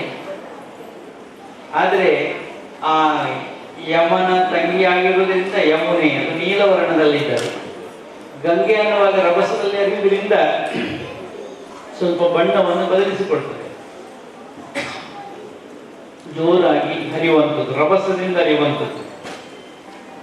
ಆದರೆ ಆ ರಭಸವನ್ನು ಸ್ವಲ್ಪ ನಿಯಂತ್ರಣ ಮಾಡಲಿಕ್ಕೆ ಬೇಕಾಗಿ ಶಿವನು ತನ್ನ ಜಡೆಯನ್ನು ಕೊಟ್ಟ. ಜಡೆಯಲ್ಲೇ ಒಂದಷ್ಟು ಇರಿಸಿಕೊಂಡ, ತಲೆಯಲ್ಲೇ ಗಂಗೆಯನ್ನು ಇರಿಸಿಕೊಂಡ.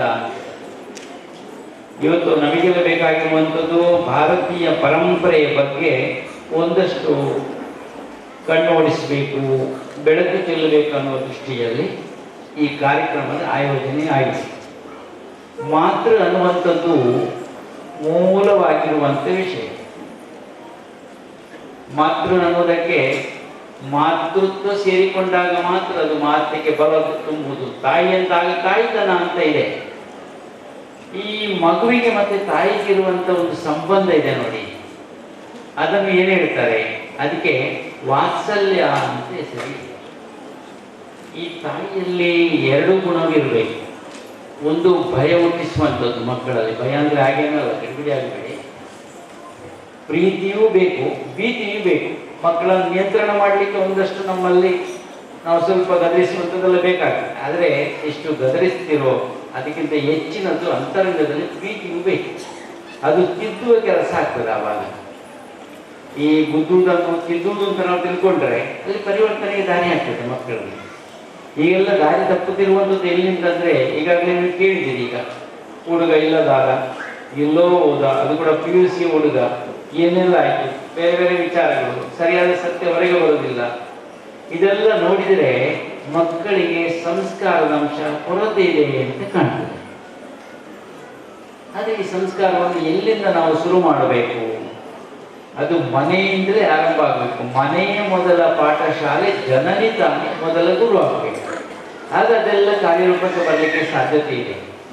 ಆರಂಭದಲ್ಲಿ ಹಂತ ಹಂತವಾಗಿ ತಿದ್ದಿಕೊಂಡು ಬರುವಾಗ ಮಕ್ಕಳು ಸುಧಾರಣೆ ಆಗಿಕೊಂಡು ಆ ತಾಯಿ ಪ್ರೇಮವನ್ನು ಇರಿಸಿಕೊಂಡು, ಮಗುವಿಗೆ ಅದು ಬೇಕು, ತನ್ನ ತಾಯಿ ಅನ್ನುವಂಥದ್ದು. ಎಷ್ಟೇ ಜೋರು ಮಾಡಿ ಏನೇ ಮಾಡಿ, ಮಗು ಒಂದು ಜಾತ್ರೆಯಲ್ಲಿ ಹೋಗಿರುವಾಗ ಮಗು ತಪ್ಪಿಸಿಕೊಳ್ಳಿ ನೋಡುವ, ಯಾರಾದ್ರೂ ಕೈಗೆ ಸಿಕ್ಕಿದಾಗ ಆ ಮಗುವಿಗೆ ಸಮಾಧಾನ ಮಾಡಲಿಕ್ಕೆ ಏನೆಲ್ಲ ತಿಂಡಿ ತೆಗೆದುಕೊಡ್ತಾರೆ ನೋಡೋದು, ಸಮಾಧಾನ ಆಗಲಿ ಅದಕ್ಕೆ ಆಗೋದೇ ಇಲ್ಲ. ಆಟದ ಸಾಮಗ್ರಿ ಕೊಡಿ, ಆದರೂ ಸಮಾಧಾನ ಇಲ್ಲ. ಕೊನೆಗೆ ಅದು ಕೇಳುದು ತಾಯಿ ಇರ್ತದೆ ಅಷ್ಟೇ, ಅಮ್ಮ ಬೇಕು ನನಗೆ ಅಂತ ಅಮ್ಮನನ್ನೇ ಹುಡುಕೋದು. ಅದು ಅಮ್ಮ ಬೈದ್ರು ಹೊಡೆದ್ರು ಮತ್ತೆ ಹೋಗೋದು ಅಮ್ಮನ ಮಡಿಲಿಗೆ ಹೋಗುವಂಥದ್ದು. ಅದೊಂದು ಬಾಂಧವ್ಯ ಮಕ್ಕಳಲ್ಲಿ ಇರುವಾಗ ಅವರನ್ನು ಬೆಳೆಸುವ ರೀತಿ ನಮ್ಮಲ್ಲಿ ಹೇಗಿರಬೇಕು ಅಂತ ಯೋಚಿಸ್ಬೇಕಾಗ್ತದೆ. ಹಾಗಂತ ಕೇಳುವವರಿದ್ದಾರೆ, ಆಯ್ ಬಾಲೆ ಪಣ್ಣಿ ಕೇಳಿದ್ದೆ ಆಯ್ನ ಆಪಜಿ ನಿಯಂತ್ರಣ ಅಂತಂದ್ರೆ ಆಪಜಿ ಅಂತ ಹೇಳಿ ಧಾರಾಣ ಮಕ್ಕಳೇ. ಹಾಗೆ ಮಾಡ್ಲಿಕ್ಕೆ ಆಗುದಿಲ್ಲ. ಕೆಲವರಲ್ಲಿ ಒಂದಷ್ಟು ಮಕ್ಕಳಲ್ಲಿ ಅಂತ ಒಂದು ಸ್ವಭಾವಗಳೆಲ್ಲ ಇರ್ತದೆ, ಸ್ವಾಭಾವಿಕವಾಗಿ ಇರುವಂಥದ್ದು, ಏನು ಮಾಡ್ಲಿಕ್ಕೆ ಬರೋದಿಲ್ಲ. ಆದರೆ ಕ್ರಮೇಣವಾಗಿ ತಿದ್ದುಕೊಳ್ತದೆ. ಈಗ ಮೊನ್ನೆ ಹೇಳ್ತಾರೆ ಅವ್ನು ಇದ್ದ ಸರಿಯಾತೆ ಅನ್ನುತ್ತೆ, ಸ್ವಲ್ಪ ಕಾಯ್ಬೇಕಷ್ಟೇ, ನಮಗೆ ಈಗ ಸರಿಯಾಗಬೇಕು ಅಂತಷ್ಟೇ, ಸ್ವಲ್ಪ ಪುರ್ಸೊತ್ತು ಕೊಡಬೇಕು, ಆಗ ಅದು ಸ್ವಲ್ಪ ಸಮಾಧಾನವಾಗಿ ಸರಿಯಾಗಲಿಕ್ಕೆ ಸಾಧ್ಯತೆ ಉಂಟು. ಇನ್ನು ಮಕ್ಕಳಲ್ಲಿ ಈಗಾಗಲೇ ನಾವು ನೋಡಿರುವಂಥದ್ದು ಹುಟ್ಟುವ ಹಬ್ಬವನ್ನು ಆಚರಿಸುವಂಥ ರೀತಿ, ಅದು ಈಗ ಸ್ವಲ್ಪ ಬದಲಾಗಿದೆ. ಅಲ್ಲ, ಅದನ್ನು ನಾವು ಮಾಡುವಂತಿಲ್ಲ. ನಾವು ಭಾರತೀಯ ಪರಂಪರೆಗೆ ಪೂರಕವಾಗಿರುವಂಥ ಹುಟ್ಟುಹಬ್ಬವನ್ನು ಆಚರಿಸಬೇಕು ಅಂತ ನಾವು ಹೇಳ್ಬೋದು. ಅಲ್ಲ, ಎಲ್ಲರೂ ಒಪ್ಪಿಗೆ ಆಗಬೇಕು. ಯಾಕಂತಂದ್ರೆ ಹುಟ್ಟುಹಬ್ಬವನ್ನು ಆಚರಿಸುವಾಗ ಎಲ್ಲ ಕಡೆಯಲ್ಲಿ ಹೇಗಿರ್ತದೆ, ದೀಪವನ್ನು ಉರಿಸಿ ಹುಟ್ಟುಹಬ್ಬ ಆಚರಿಸುವಂಥದ್ದು ನಮಗೆ ಎಲ್ಲಿ ಕಾಣುದಿಲ್ಲ. ಕಾಣ್ತದೆ ನೋಡಿ, ಕಾಣ್ತದೆ. ಅದು ಯಾವುದರಲ್ಲಿ ಕ್ಯಾಂಡಲ್ ಉರಿಸಿಕೊಂಡು ಆಚರಣೆ ಮಾಡ್ತಾರೆ. ಎಷ್ಟು ವರ್ಷ ಅಂತ ಹೇಳಿದ್ರು ಅಷ್ಟು ಕ್ಯಾಂಡಲ್ ಇಡುದು. ಮತ್ತೆ ಮಧ್ಯದಲ್ಲಿ ಏನೊಂದು ತಿನ್ನುವಂಥ ಒಂದು ವಸ್ತುವನ್ನು ಇಡುದು, ಕೇಕ ಇನ್ನೊಂದು ಏನಾದರೂ ಹೇಳುದು. ಶುಕ್ಲ ನಂಬರಿಗೆ ಬೇಕಾಗಿ ಒಂದು ಕ್ಯಾಂಡಲನ್ನು ಉರಿಸಿದ ಮೇಲೆ ಅದನ್ನು ನಂದಿಸುವುದು. ನೀವು ನೋಡಿ, ಇದು ನಮ್ಮ ಭಾರತೀಯ ಸಂಸ್ಕೃತಿಯಲ್ಲಿ ದೀಪವನ್ನು ನಂದಿಸುವ ವಿಷಯ ಇಲ್ಲ, ಉರಿಸುವ ವಿಷಯ ಇದೆ, ಬೆಳಗಿಸುವ ವಿಷಯ ಇದೆ. ಅದಕ್ಕೆ ಭಾರತ ಅಂದರೆ ಆಧ್ಯಾತ್ಮದ ಬೆಳಕು ಅಂತಲೇ ಹೆಸರುಂಟು. ಅದಕ್ಕೆ ಎಲ್ಲ ದೇಶಗಳೆಲ್ಲ ನೋಡುವುದು ಯಾವುದನ್ನು ನೋಡಿ, ಈ ಭಾರತವನ್ನೇ ನೋಡ್ತಾ ಇರ್ತದೆ. ಅಲ್ಲ, ಸವರಿಗೆ ಸಿಕ್ಕುವುದು ಕೂಡ ಭಾರತವೇ. ಅದು ಏನಿರಲಿ, ಭಾರತದ ಮೌಲ್ಯ ಅಂದರೆ ಅದು ಆಧ್ಯಾತ್ಮಿಕತೆ. ನಾವು ನೋಡಬೇಕಾದಂಥ ವಿಶೇಷತೆ ಏನು ಅಂತಂದರೆ, ಒಮ್ಮೆ ನೀವು ನೋಡಿದರೆ ಸಾಕು, ದೇಶ ಎತ್ತ ಸಾಗುತ್ತದೆ ಅಂತ ನೋಡಿ ಒಂದು ಸಲ. ಹೇಗಿದೆ ಭಾರತ, ಭಾರತದ ಭವ್ಯತೆಗೆಲ್ಲ ಮೆರುಗು ಎಲ್ಲಿದೆ ಅಂತಂದರೆ ನಮ್ಮ ಸಂಸ್ಕೃತಿ ಅನ್ನುವಂಥದ್ದು, ನಮ್ಮ ಒಂದಷ್ಟು ಸಾಹಿತ್ಯಗಳ ಸಂಬಂಧ ಅಥವಾ ಕಲೆಗಳ ಸಂಬಂಧ ಇರ್ಬೋದು, ಶಿಲ್ಪಗಳ ಒಂದಷ್ಟು ಸಂಬಂಧ ಇರ್ಬೋದು. ಎಲ್ಲವನ್ನು ನೋಡಿದರೆ ಎಲ್ಲವೂ ಸೇರಿಕೊಂಡು ಭಾರತ ಆಗಿದೆ. ಅದಕ್ಕೆ ಭಾರತವನ್ನು ಭಾವನೆಯಿಂದ ಕೂಡಿರುವಂಥದ್ದು ಭಾರತ ಅಂತ, ರಾಗದಿಂದ ಕೂಡಿರುವಂಥದ್ದು ಭಾರತ ಅಂತಾರೆ, ತಾಳದಿಂದ ಕೂಡಿರುವಂಥದ್ದು ಭಾರತ ಅಂತಾರೆ. ಹಾಗೆ ಭಾರತ ಅನ್ನುವಂಥದ್ದು ಆಗಿದೆ. ಇವತ್ತೊಂದು ವಿಶೇಷವಾದ ಕ್ಷಣದಲ್ಲಿ ನಾವಿದ್ದೇವೆ. ಯಾಕಂದರೆ ಇಲ್ಲಿಯೂ ನಾವೆಲ್ಲ ಮಾತೃ ಪೂಜನ ಮಾಡಿಕೊಂಡು, ನಿಮಗೆಲ್ಲ ಸ್ವಲ್ಪ ಮನಸ್ಸಿಗೆ ಬರ್ತದೆ, ನಿಮ್ಮ ಪಾದವನ್ನು ನಿಮ್ಮ ಮಗು ಹುಟ್ಟುವಾಗ ತೊಳೆಯುವಾಗ ಎಷ್ಟು ನಿಮಗೆ ಆನಂದ ಆಗ್ಬೋದು. ಓ ಬಾಲೆ ಕಾವ್ಬೇಕು ಅನ್ನೋದನ್ನು ನೋಡಿ, ಸ್ವಲ್ಪ ಒಂದೆಷ್ಟು ಬೆಳೀತದೆ ನೋಡಿ ನಮ್ಮಲ್ಲಿ. ಈ ಮಾತೃಪೂಜನದಲ್ಲಿ ಮಹತ್ವದ ಪಾತ್ರ ಯಾವುದು ವಹಿಸಿತ್ತು ಅಂತ ನೋಡಿ ಒಮ್ಮೆ. ಅಲ್ಲ, ವೈದಿಕರು ಶಾಸ್ತ್ರೀಯ ಅದರ ಬಗ್ಗೆ ಹೇಳಿರ್ಬೋದು, ಆದರೆ ಇಲ್ಲಿ ಯಾವುದು ಪಾತ್ರ ವಹಿಸಿದೆ ಅಂತಂದರೆ ಒಂದು ಶ್ರದ್ಧೆ. ಅದು ಯಶಸ್ಸಿನ ಕೀಲಿಕೈಯ, ಯಶಸ್ಸಿನ ಕೀಲಿಕೈಯ. ಆದರೆ ಇಲ್ಲಿ ಮುಖ್ಯವಾಗಿ ಪಾತ್ರವಹಿಸಿರುವಂಥದ್ದು ಜಲ ಅನ್ನುವಂಥದ್ದು, ನೀರು ಅನ್ನುವಂಥದ್ದು. ಈ ಜಲ ಅನ್ನೋದಕ್ಕೆ ಭಾರತದ ಎಷ್ಟು ಮಹತ್ವ ಇದೆ ಅನ್ನೋದಕ್ಕೆ 67 ಕೋಟಿ ಜನರು ಸೇರಿರುವಂತಹ ತ್ರಿವೇಣಿ ಸಂಗಮವನ್ನು ಆಲಿಸುವುದು. ಬರೀ ನೀರು, ಬೇರೆ ಏನಿಲ್ಲಲ್ಲಿ, ನೀರು ಮಾತ್ರ ಸೇರಿದೆ. ಆದರೆ ನೀರಿಗೆ ಒಂದು ಸೆಳೆತ ಇದೆ ಅಲ್ಲ, ಎಷ್ಟು ಸಾಮರ್ಥ್ಯ ಇದೆ ನೋಡಿ. ಅದು ನೀರು ದೇವರೊಳಗೆ ಹೋಗಿ ಅಭಿಷೇಕಲ್ಲಾಗಿ ಮತ್ತೆ ಹೊರಗೆ ಬರುವಾಗ ತೀರ್ಥ ಆಗಿ ಪರಿವರ್ತನೆ ಆಗ್ತದೆ ನೋಡಿ. ಯಾವುದೇ ಆಹಾರ ಪದಾರ್ಥಗಳನ್ನು ದೇವರಿಗೆ ನಿವೇದಿಸಿಕೊಂಡು ಹೊರಗೆ ಬರುವಾಗ ಅದು ನಿವೇದ್ಯ ಆಗ್ತದೆ ನೋಡಿ ಅಂತೆ. ಅದನ್ನು ಭಗವಂತನಿಗೆ ಅರ್ಪಿಸಿಕೊಂಡಾಗ ಎಲ್ಲವೂ ರೂಪವನ್ನು ಬದಲಿಸಿಕೊಡ್ತದೆ. ನಾವು ಅಷ್ಟೇ, ನಾವು ಭಗವಂತನಿಗೆ ಸಾಗಿದಾಗ ನಾವು ಭಕ್ತರಾಗಿ ಹೊರಗೆ ಬರಬೇಕೋ ಬೇಡವೋ, ಅಥವಾ ಭಕ್ತರಾಗಿ ಸೇರಬೇಕೋ ಬೇಡವೋ, ಒಮ್ಮೆ ನಾವು ಯೋಚಿಸಬೇಕಾದಂಥ ವಿಚಾರ. ಇವತ್ತೆಲ್ಲ ಮಕ್ಕಳಿಂದ ನೀವೆಲ್ಲ ಪಾದಪೂಜೆಯನ್ನು ಮಾಡಿಸಿಕೊಂಡಿದ್ದೀರಿ. ಒಂದು ಧನ್ಯತಾ ಭಾವ ಇರುವಂಥದ್ದು ಮಗುವಿನ ಹೃದಯದಲ್ಲಿ, ನನ್ನ ತಾಯಿ ಪೂಜೆಯನ್ನು ನಾನು ಮಾಡಿದ್ದೇನೆ. ಅದಕ್ಕೆ ಭಾರತವನ್ನು ಭಾರತ ಮಾತೆ ಅಂತ ಕರೆದಿದ್ದಾರೆ. ಅದನ್ನು ತಂದೆ ಅಂತ ಕರೀಲ್ಲ, ತಾಯಿ ಅಂತಲೇ ಕರೆದದ್ದು, ಭಾರತ ಮಾತೆ ಅಂತಲೇ ಕರೆದಿದ್ದು. ಆದ್ರಿಂದ ಭಾರತ ಮಾತೆಯಲ್ಲಿರುವಂತಹ ಶಕ್ತಿ ಏನು ಒಮ್ಮೆ ನಾವು ಅವಲೋಕಿಸಬೇಕು. ಮಕ್ಕಳಲ್ಲೂ ಆ ಸಂಸ್ಕಾರದ ಬೀಜಗಳನ್ನು ನಾವು ಬಿತ್ತುವ ಕೆಲಸವನ್ನು ಮಾಡಬೇಕು ಅಂತ ಈ ಸಂದರ್ಭದಲ್ಲಿ ಹೇಳುತ್ತಾ, ಈಗಾಗಲೇ ಬೇರೆ ಬೇರೆ ಭಾಗದಿಂದ ನೀವೆಲ್ಲ ಬಂದಿದ್ದೀರಿ. ನಿಮ್ಮ ಜವಾಬ್ದಾರಿ ಹೆಚ್ಚಾಗಿದೆ. ಮಗು ಪೂಜೆ ಮಾಡಿದ ಮೇಲೆ ನಿಮ್ಮಲ್ಲೂ ಒಂದಷ್ಟು ಗೌರವವನ್ನು ಹೆಚ್ಚು ಅದಕ್ಕೆ ಕೊಡ್ತೀವಿ. ಅದನ್ನು ಉಳಿಸಿಕೊಂಡು ಹೋಗುವಂಥ ಜವಾಬ್ದಾರಿ ನಿಮ್ಮ ಮೇಲೂ ಇದೆ. ಅದನ್ನೇ ವಾತ್ಸಲ್ಯ ಅಂತ ಹೇಳುವಂಥದ್ದು. ಅದಕ್ಕೆ ಇನ್ನೊಂದು ಹೆಸರು ಪ್ರೀತಿ. ಮಗುವಿನ ಮೇಲೆ ಇರುವಂಥ ಪ್ರೀತಿ, ತಾಯಿಯ ಮೇಲೆ ಇರುವಂಥ ಪ್ರೀತಿ, ಅದು ವಾತ್ಸಲ್ಯ ಅಂತ ರೂಪ. ಅದೇ ಪ್ರೀತಿ ಅನ್ನುವಂಥದ್ದು ಗಂಡ ಹೆಂಡಿರ ಒಳಗಾಗುವಾಗ ಅನುರಾಗ ಅಂತ ರೂಪುಗೊಳ್ಳುತ್ತದೆ. ಅದೇ ಪ್ರೀತಿ ಅನ್ನುವಂಥದ್ದು ಇನ್ನೂ ಸ್ವಲ್ಪ ಮುಂದುವರಿದು ನೋಡಿದಾಗ ಅಣ್ಣ ತಮ್ಮಂದಿರಲ್ಲಿ ಅಥವಾ ಅಕ್ಕ ತಂಗಿರಲ್ಲಿ ಭ್ರಾತೃತ್ವ ಅಂತ ರೂಪುಗೊಳ್ಳುತ್ತದೆ. ಅದೇ ಪ್ರೀತಿ ಅನ್ನುವಂಥದ್ದು ಭಗವಂತನಿಗೆ ಸಾಗುವಾಗ ಭಕ್ತಿ ಅಂತ ರೂಪುಗೊಳ್ಳುತ್ತದೆ. ನೋಡಿ, ವಿಷಯ ಒಂದೇ, ರೀತಿ ಬೇರೆ ಬೇರೆ, ಎಲ್ಲದರ ಆಂತರ್ಯ ಒಂದೇ ಆಗಿರ್ತದೆ. ಅದಕ್ಕೊಂದು ಮಾತು ಉಂಟು, ಜ್ಞಾನ ತುಂಬಿರುವಂತಹ ತಲೆ ಇದ್ದರೆ ಸಾಕಾಗುವುದಿಲ್ಲ. ಜ್ಞಾನ ತುಂಬಿರುವಂತಹ ತಲೆ ಇದ್ದರೆ ಸಾಕಾಗುವುದಿಲ್ಲ, ಪ್ರೀತಿ ತುಂಬಿರುವಂಥ ಹೃದಯವೂ ಬೇಕು. ಇನ್ನೊಬ್ಬರಿಗೆ ಉಪಕಾರ ಮಾಡಿಕೊಂಡು ಬದುಕುವಂಥ ಗುಣವೂ ನಮ್ಮಲ್ಲಿ ಬೇಕು. ಎಲ್ಲವನ್ನು ಆಲಿಸುವಂಥ ಕಿವಿಗಳು ನಮಗೆ ಬೇಕು.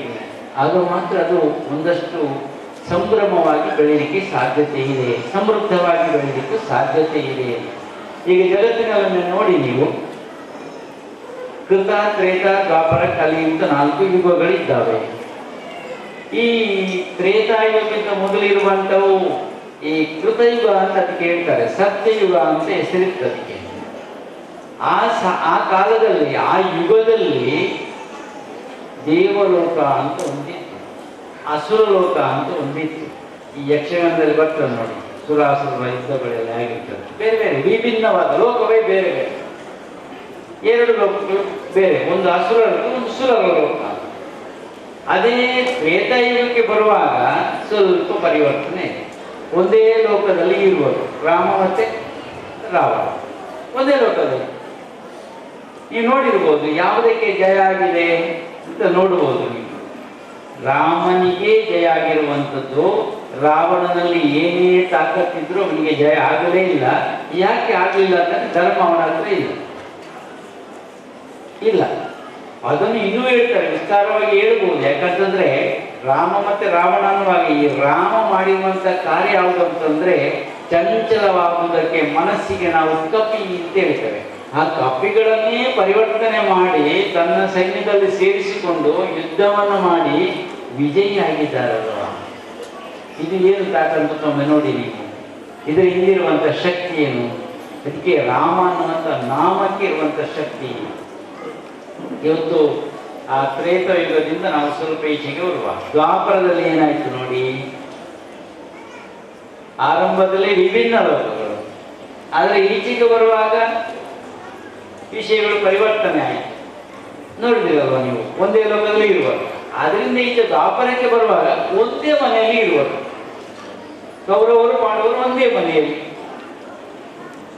ಅದೆಲ್ಲ ನೋಡಿದ್ವಿ, ಒಂದೇ ಮನೆಯಲ್ಲಿದ್ದಾರೆ. ಆದರೆ ಅಲ್ಲಿಂದಲೂ ಈಚೆ ಬರುವಾಗ ಈ ಕಲಿಯುಗದಲ್ಲಿ ಏನಾಗಿದೆ ಅಂತಂದ್ರೆ, ಒಂದು ವ್ಯಕ್ತಿಯಲ್ಲಿ ಎರಡು, ಅವನ ಅಸುರನಾಗಬಹುದು, ಸುರನಾಗಬಹುದು, ದೇವತೆಯಾಗಿ ಕಾಣಬಹುದು ಅಥವಾ ರಾಕ್ಷಸನಾಗಿ ಬರ್ಬೋದು. ನೋಡಿ ನೀವು ಸಮಾಜದಲ್ಲಿ ಆಗುವಂಥದ್ದು, ಇದು ಕಲಿಗಾಲ. ಕಲಿಗಾಲದಲ್ಲಿ ಹೀಗೆಲ್ಲ ಆಗ್ತದೆ. ತಾಯಿಯನ್ನು ವಹಿಸುವುದು, ಮಗುವನ್ನು ಎತ್ತಿ ಬಿಸಾಡುವುದು, ಅಥವಾ ಎಲ್ಲರೂ ಒಟ್ಟಿಗೆ ಸಾಯುವುದು, ಅಲ್ಲ ಇದೆಲ್ಲ ನೋಡಿ ಒಮ್ಮೆ ಆಲೋಚಿಸಿ. ನೀವು ಮಾಧ್ಯಮದಲ್ಲಿ ನೀವು ನೋಡ್ತಿದ್ರೆ ಗೊತ್ತಾಗ್ತದೆ, ಅಥವಾ ಪತ್ರಿಕೆಯಲ್ಲಿ ಬರ್ತಿದ್ರೆ ನೋಡ್ತೀರಿ ನೀವೆಲ್ಲ. ಇದೆಲ್ಲ ಯಾಕೆ ಸಂಭವಿಸ್ತದೆ? ಇದೆಲ್ಲ ಅರಿವಿನ ಕೊರತೆ ಇದೆ, ಅಜ್ಞಾನದಿಂದಲಾಗಿ ಇದೆಲ್ಲ ಆಗ್ತಾ ಇದೆ. ಒಬ್ಬರ ದ್ವೇಷಕ್ಕೆ ಮೂವರನ್ನು ಮುಗಿಸಿದೆ, ಇದು ವಿಷಯವೇ ಅಲ್ಲ. ಆದ್ರಿಂದ ಒಬ್ಬರಿಗೊಬ್ಬರು ಹೊಂದಿಸಿಕೊಂಡು ಬದುಕುವಂತಹ ಒಂದು ಮನೋಭಾವನೆಯನ್ನು ಹುಟ್ಟಿಸುವ ಕಾರ್ಯ ಆಗಬೇಕು. ಎಲ್ಲಕ್ಕೂ ದ್ವೇಷವೇ ಕಾರಣವಲ್ಲ, ಈಗ ದ್ವೇಷವೇ ಪರಿಹಾರವಲ್ಲ. ಆದ್ರಿಂದ ಎಲ್ಲವನ್ನು ದ್ವೇಷದಿಂದ ಬರಲಿಕ್ಕೆ ಆಗುವುದಿಲ್ಲ. ಒಮ್ಮೆ ನೋಡಿ ನೀವು, ದ್ವೇಷವನ್ನು ಪ್ರೀತಿಯಿಂದ ಗೆಲ್ಲಬಹುದು. ನಾವೊಂದು ವಚನದಲ್ಲಿ ಹೇಳಿದ್ದು ನನಗೆ ನೆನಪಿದೆ. ಅದನ್ನ ಎಷ್ಟು ಚೆನ್ನಾಗಿರ್ತಾರೆ ಅಂತಂದ್ರೆ, ಅಲ್ಲಿ ಕಾಣುವಂತ ಪ್ರೀತಿಯಿಂದ ವಿಶ್ವವನ್ನು ಜಯಿಸಲಿಕ್ಕೆ ಸಾಧ್ಯ ಇದೆ ಅಂತೆ, ದ್ವೇಷದಿಂದ ಆಗುವುದಿಲ್ಲ. ಅಧಿಕಾರ ದುಡ್ಡು ಬಗೆ ದರ್ಪ ಕೋಪದ ಬಲುಟು ಲೋಕನು ಗೆಲ್ಪುನವು ಕನಕದ ಪ್ರೀತಿದ ಬಲುಟಾತೆ ಲೋಕನೇ ಗೆಲ್ತು. ನೋಡಿ ಹೇಗಿದೆ ಅಂದ್ರೆ, ನಾವು ಅಧಿಕಾರದಲ್ಲೆಲ್ಲ ಎಲ್ಲವನ್ನು ಸಾಧಿಸ್ಲಿಕ್ಕೆ ಆಗುವುದಿಲ್ಲ ಬಿಡಿ. ಆದರೆ ಅದೆಲ್ಲ ಹೇಗಿರ್ತದೆ, ಒಂದು ಗಂಟು ಸ್ವಪ್ನದಲ್ಲಿ ನಮಗೆ ಸಿಕ್ಕಿದಾಗ ಖರ್ಚು ಮಾಡಲಿಕ್ಕೆ ಈಗ ಆಗುದಿಲ್ಲ, ಅದು ಕನಸೇ ಕಟ್ಟಬೇಕಷ್ಟೇ. ಹಾಗೆ ಅದನ್ನು ಮುಗಿಸ್ಬೇಕಷ್ಟೇ, ಬೇರೆ ದಾರಿಲ್ಲ. ಅದು ಆಗದಂತೆ ನೋಡಬೇಕಾದ್ರೆ ಪ್ರೀತಿ ಭಾವ ನಮ್ಮಲ್ಲಿ ಬೇಕು. ಎಲ್ಲ ವಿಶ್ವವನ್ನೇ ಗೆಲ್ಲಬಹುದು ಅನ್ನುವಂಥ ಒಂದು ಸಂದೇಶ ಅದರಲ್ಲಿ. ಅದನ್ನೇ ಕೃಷ್ಣ ಭಗವದ್ಗೀತೆ ಒಳಗೆ ಹೇಳಿರುವಂಥದ್ದು. ನಾವು ಅಷ್ಟೇ ನಮ್ಮ ಮಕ್ಕಳನ್ನು ಸತ್ಪ್ರಜೆಗಳಾಗಿ ರೂಪಿಸುವ ಒಂದು ಪ್ರಯತ್ನ ಆಗಬೇಕು. ಸದ್ವಿಚಾರದ ಸಂಗತಿಗಳನ್ನು ಅವರಲ್ಲಿ ಬಿತ್ತಬೇಕು. ಆಗ ಅವರು ಒಂದು ಒಳ್ಳೆಯ ಪ್ರಜ್ಞಾವಂತ ಪ್ರಜೆಗಳಾಗಿ ಬೆಳೆದರೆ ಒಂದು ಆದರ್ಶವಾದ ರಾಷ್ಟ್ರ ನಿರ್ಮಾಣಕ್ಕೆ ನಾವು ಸಹಕಾರ ಮಾಡಿದಂತೆ. ಇದು ಶಿಕ್ಷಣ ಅನ್ನುವಂಥದ್ದು ಒಂದು ಫೌಂಡೇಶನ್, ಅದು ಬಲ ಆಗಬೇಕಲ್ವಾ? ಬಲ ಆಗೋದು ಶಿಕ್ಷಣದಿಂದ. ಆರಂಭದಲ್ಲಿ ಆಕಾರದಿಂದಲೇ ಅದು ಆಗಬೇಕು. ಆಕಾರದಿಂದಲೇ ಕ್ಷರ ಅಕ್ಷರ, ಕ್ಷಯ ಅಕ್ಷಯ, ಶುರು ಆಗೋದು ಆದಿಂದಲೇ ಆಗಬೇಕು. ಅದು ಕ್ಷಣ ಕ್ಷಣ ಶಿಕ್ಷಣ. ನಮ್ಮಲ್ಲಿ ಕ್ಷಣ ಕ್ಷಣವು ಶಿಕ್ಷಣ ಇದೆ ಅಂತಾದರೆ ಬದುಕು ರೂಪಿಸಲಿಕ್ಕೆ ತುಂಬ ಅನುಕೂಲ ಆಗ್ತದೆ. ಎಲ್ಲವನ್ನು ಮನಗಂಡು ನೀವೆಲ್ಲ ಶ್ರದ್ಧೆಯಿಂದ ಭಾಗವಹಿಸಿದ್ದೀರಿ. ನಿಮ್ಮ ನಿಮ್ಮ ಮಕ್ಕಳ ಭವಿಷ್ಯವನ್ನು ರೂಪಿಸುವ ಜೊತೆಗೆ ಅವರು ಚೆನ್ನಾಗಿ ರೂಪುಗೊಂಡ್ರೆ ನೀವು ರೂಪುಗೊಂಡಂತೆ ಅದು ನಿಮಗೆ ಅನುಕೂಲ ಆಗ್ತದೆ. ವೃದ್ಧಾಶ್ರಮಕ್ಕೆ ಹೋಗೋ ಅಗತ್ಯವೇ ಇರುವುದಿಲ್ಲ ಬಿಡಿ. ನಮ್ಮ ತಾಯಿ ನಮ್ಮ ಮಗು ಅನ್ನುವಂಥ ಭಾವನೆಗಳು ವಿಸ್ತಾರವಾಗಿ ಬೆಳೆದಾಗ ಅದಕ್ಕೆ ಎಡೆ ಇಲ್ಲ, ಅಂತರವೇ ಇಲ್ಲ. ಆದ್ದರಿಂದ ಎಲ್ಲವಾಗಿ ಮುಕ್ತವಾಗಿ ನಮ್ಮ ಪರಂಪರೆಯ ಒಂದಷ್ಟು ಚಿಂತನೆಗಳನ್ನು ನಮ್ಮ ಮಕ್ಕಳಲ್ಲಿ ಬಿತ್ತಬೇಕು. ಅವರೂ ಬೆಳಬೇಕು, ನಮಗೆ ಅನುಕೂಲವೂ ಆಗಬೇಕು ಅನ್ನೋ ದೃಷ್ಟಿಯಲ್ಲಿ ಬೆಳೆಸಿಕೊಳ್ಳುವುದಕ್ಕೆ ಹುಟ್ಟುಹಬ್ಬದ ಆಚರಣೆ ಜೊತೆಗೆ ಮಾಡುವಂಥದ್ದು. ಮಕ್ಕಳೆಲ್ಲರೂ ಒಂದೊಂದು ದೀಪವಾಗಲಿ, ಒಂದೊಂದು ಕುಲದೀಪವಾಗಲಿ, ಒಂದೊಂದು ಭಾರತೀಯ ಪರಂಪರೆಯ ಬೆಳಕಾಗಲಿ ಅಂತ ಹೇಳ್ತಾ, ದೀಪದಿಂದ ದೀಪ, ಒಂದು ದೀಪ ಏನು ಮಾಡ್ಬೋದು, ಎಷ್ಟೋ ದೀಪಗಳನ್ನು ಉರಿಸಬಹುದು, ಈ ವಿದ್ಯೆ ಅನ್ನುವಂಥದ್ದು ಯಾವ ಕಣ್ಣನಿಂದಲೂ ಕದಿಯಲಾಗದಿರುವಂಥ ದೊಡ್ಡ ಸಂಪತ್ತು. ಅವನ ಕಣ್ಣಿಗೆ ಬಿಡುದಲ್ಲ ಅದು ಎಲ್ಲಿ ಉಂಟು ಅಂತ ಕದಿಲಿಕ್ಕೆ. ಬೇರೆಲ್ಲ ಕದಿಬೋದು, ಈಗ 21 ಕಿಲೋ ಬಂಗಾರ ಎಲ್ಲ ಕದ್ದಿದ್ದಾರೆ ನೋಡಿರ್ಬೋದಲ್ಲ. ಅಲ್ಲ, ಕದಿಯನ್ನು ಮಾಡಲಿಕ್ಕೆ ಆಗಲಿ, ಸಿಕ್ಕಾಕಿ ಉಂಟು. ಆದರೂ ಈ ವಿದ್ಯೆ ಅನ್ನುವಂಥ ಸಂಪತ್ತಿದೆ ನೋಡಿ, ಅದನ್ನು ಕದಿಲಿಕ್ಕೆ ಆಗುವುದೇ ಇಲ್ಲ, ಯಾರಿಂದಲೂ ಆಗುದಿಲ್ಲ ಕದಿಲಿಕ್ಕೆ. ಆದರೆ ಈ ವಿದ್ಯೆ ಅನ್ನುವಂಥದ್ದು ಅನ್ಯ ದೇಶದಲ್ಲಿ ಗೌರವವನ್ನು ತಂದು ಕೊಡ್ತದೆ ಅಂತ, ಹಣ ತಂದು ಕೊಡ್ತಲ್ಲ, ಗೌರವವನ್ನು ತಂದು ಕೊಡ್ತದೆ ಆ ವಿದ್ಯೆ ಅನ್ನುವಂಥದ್ದು.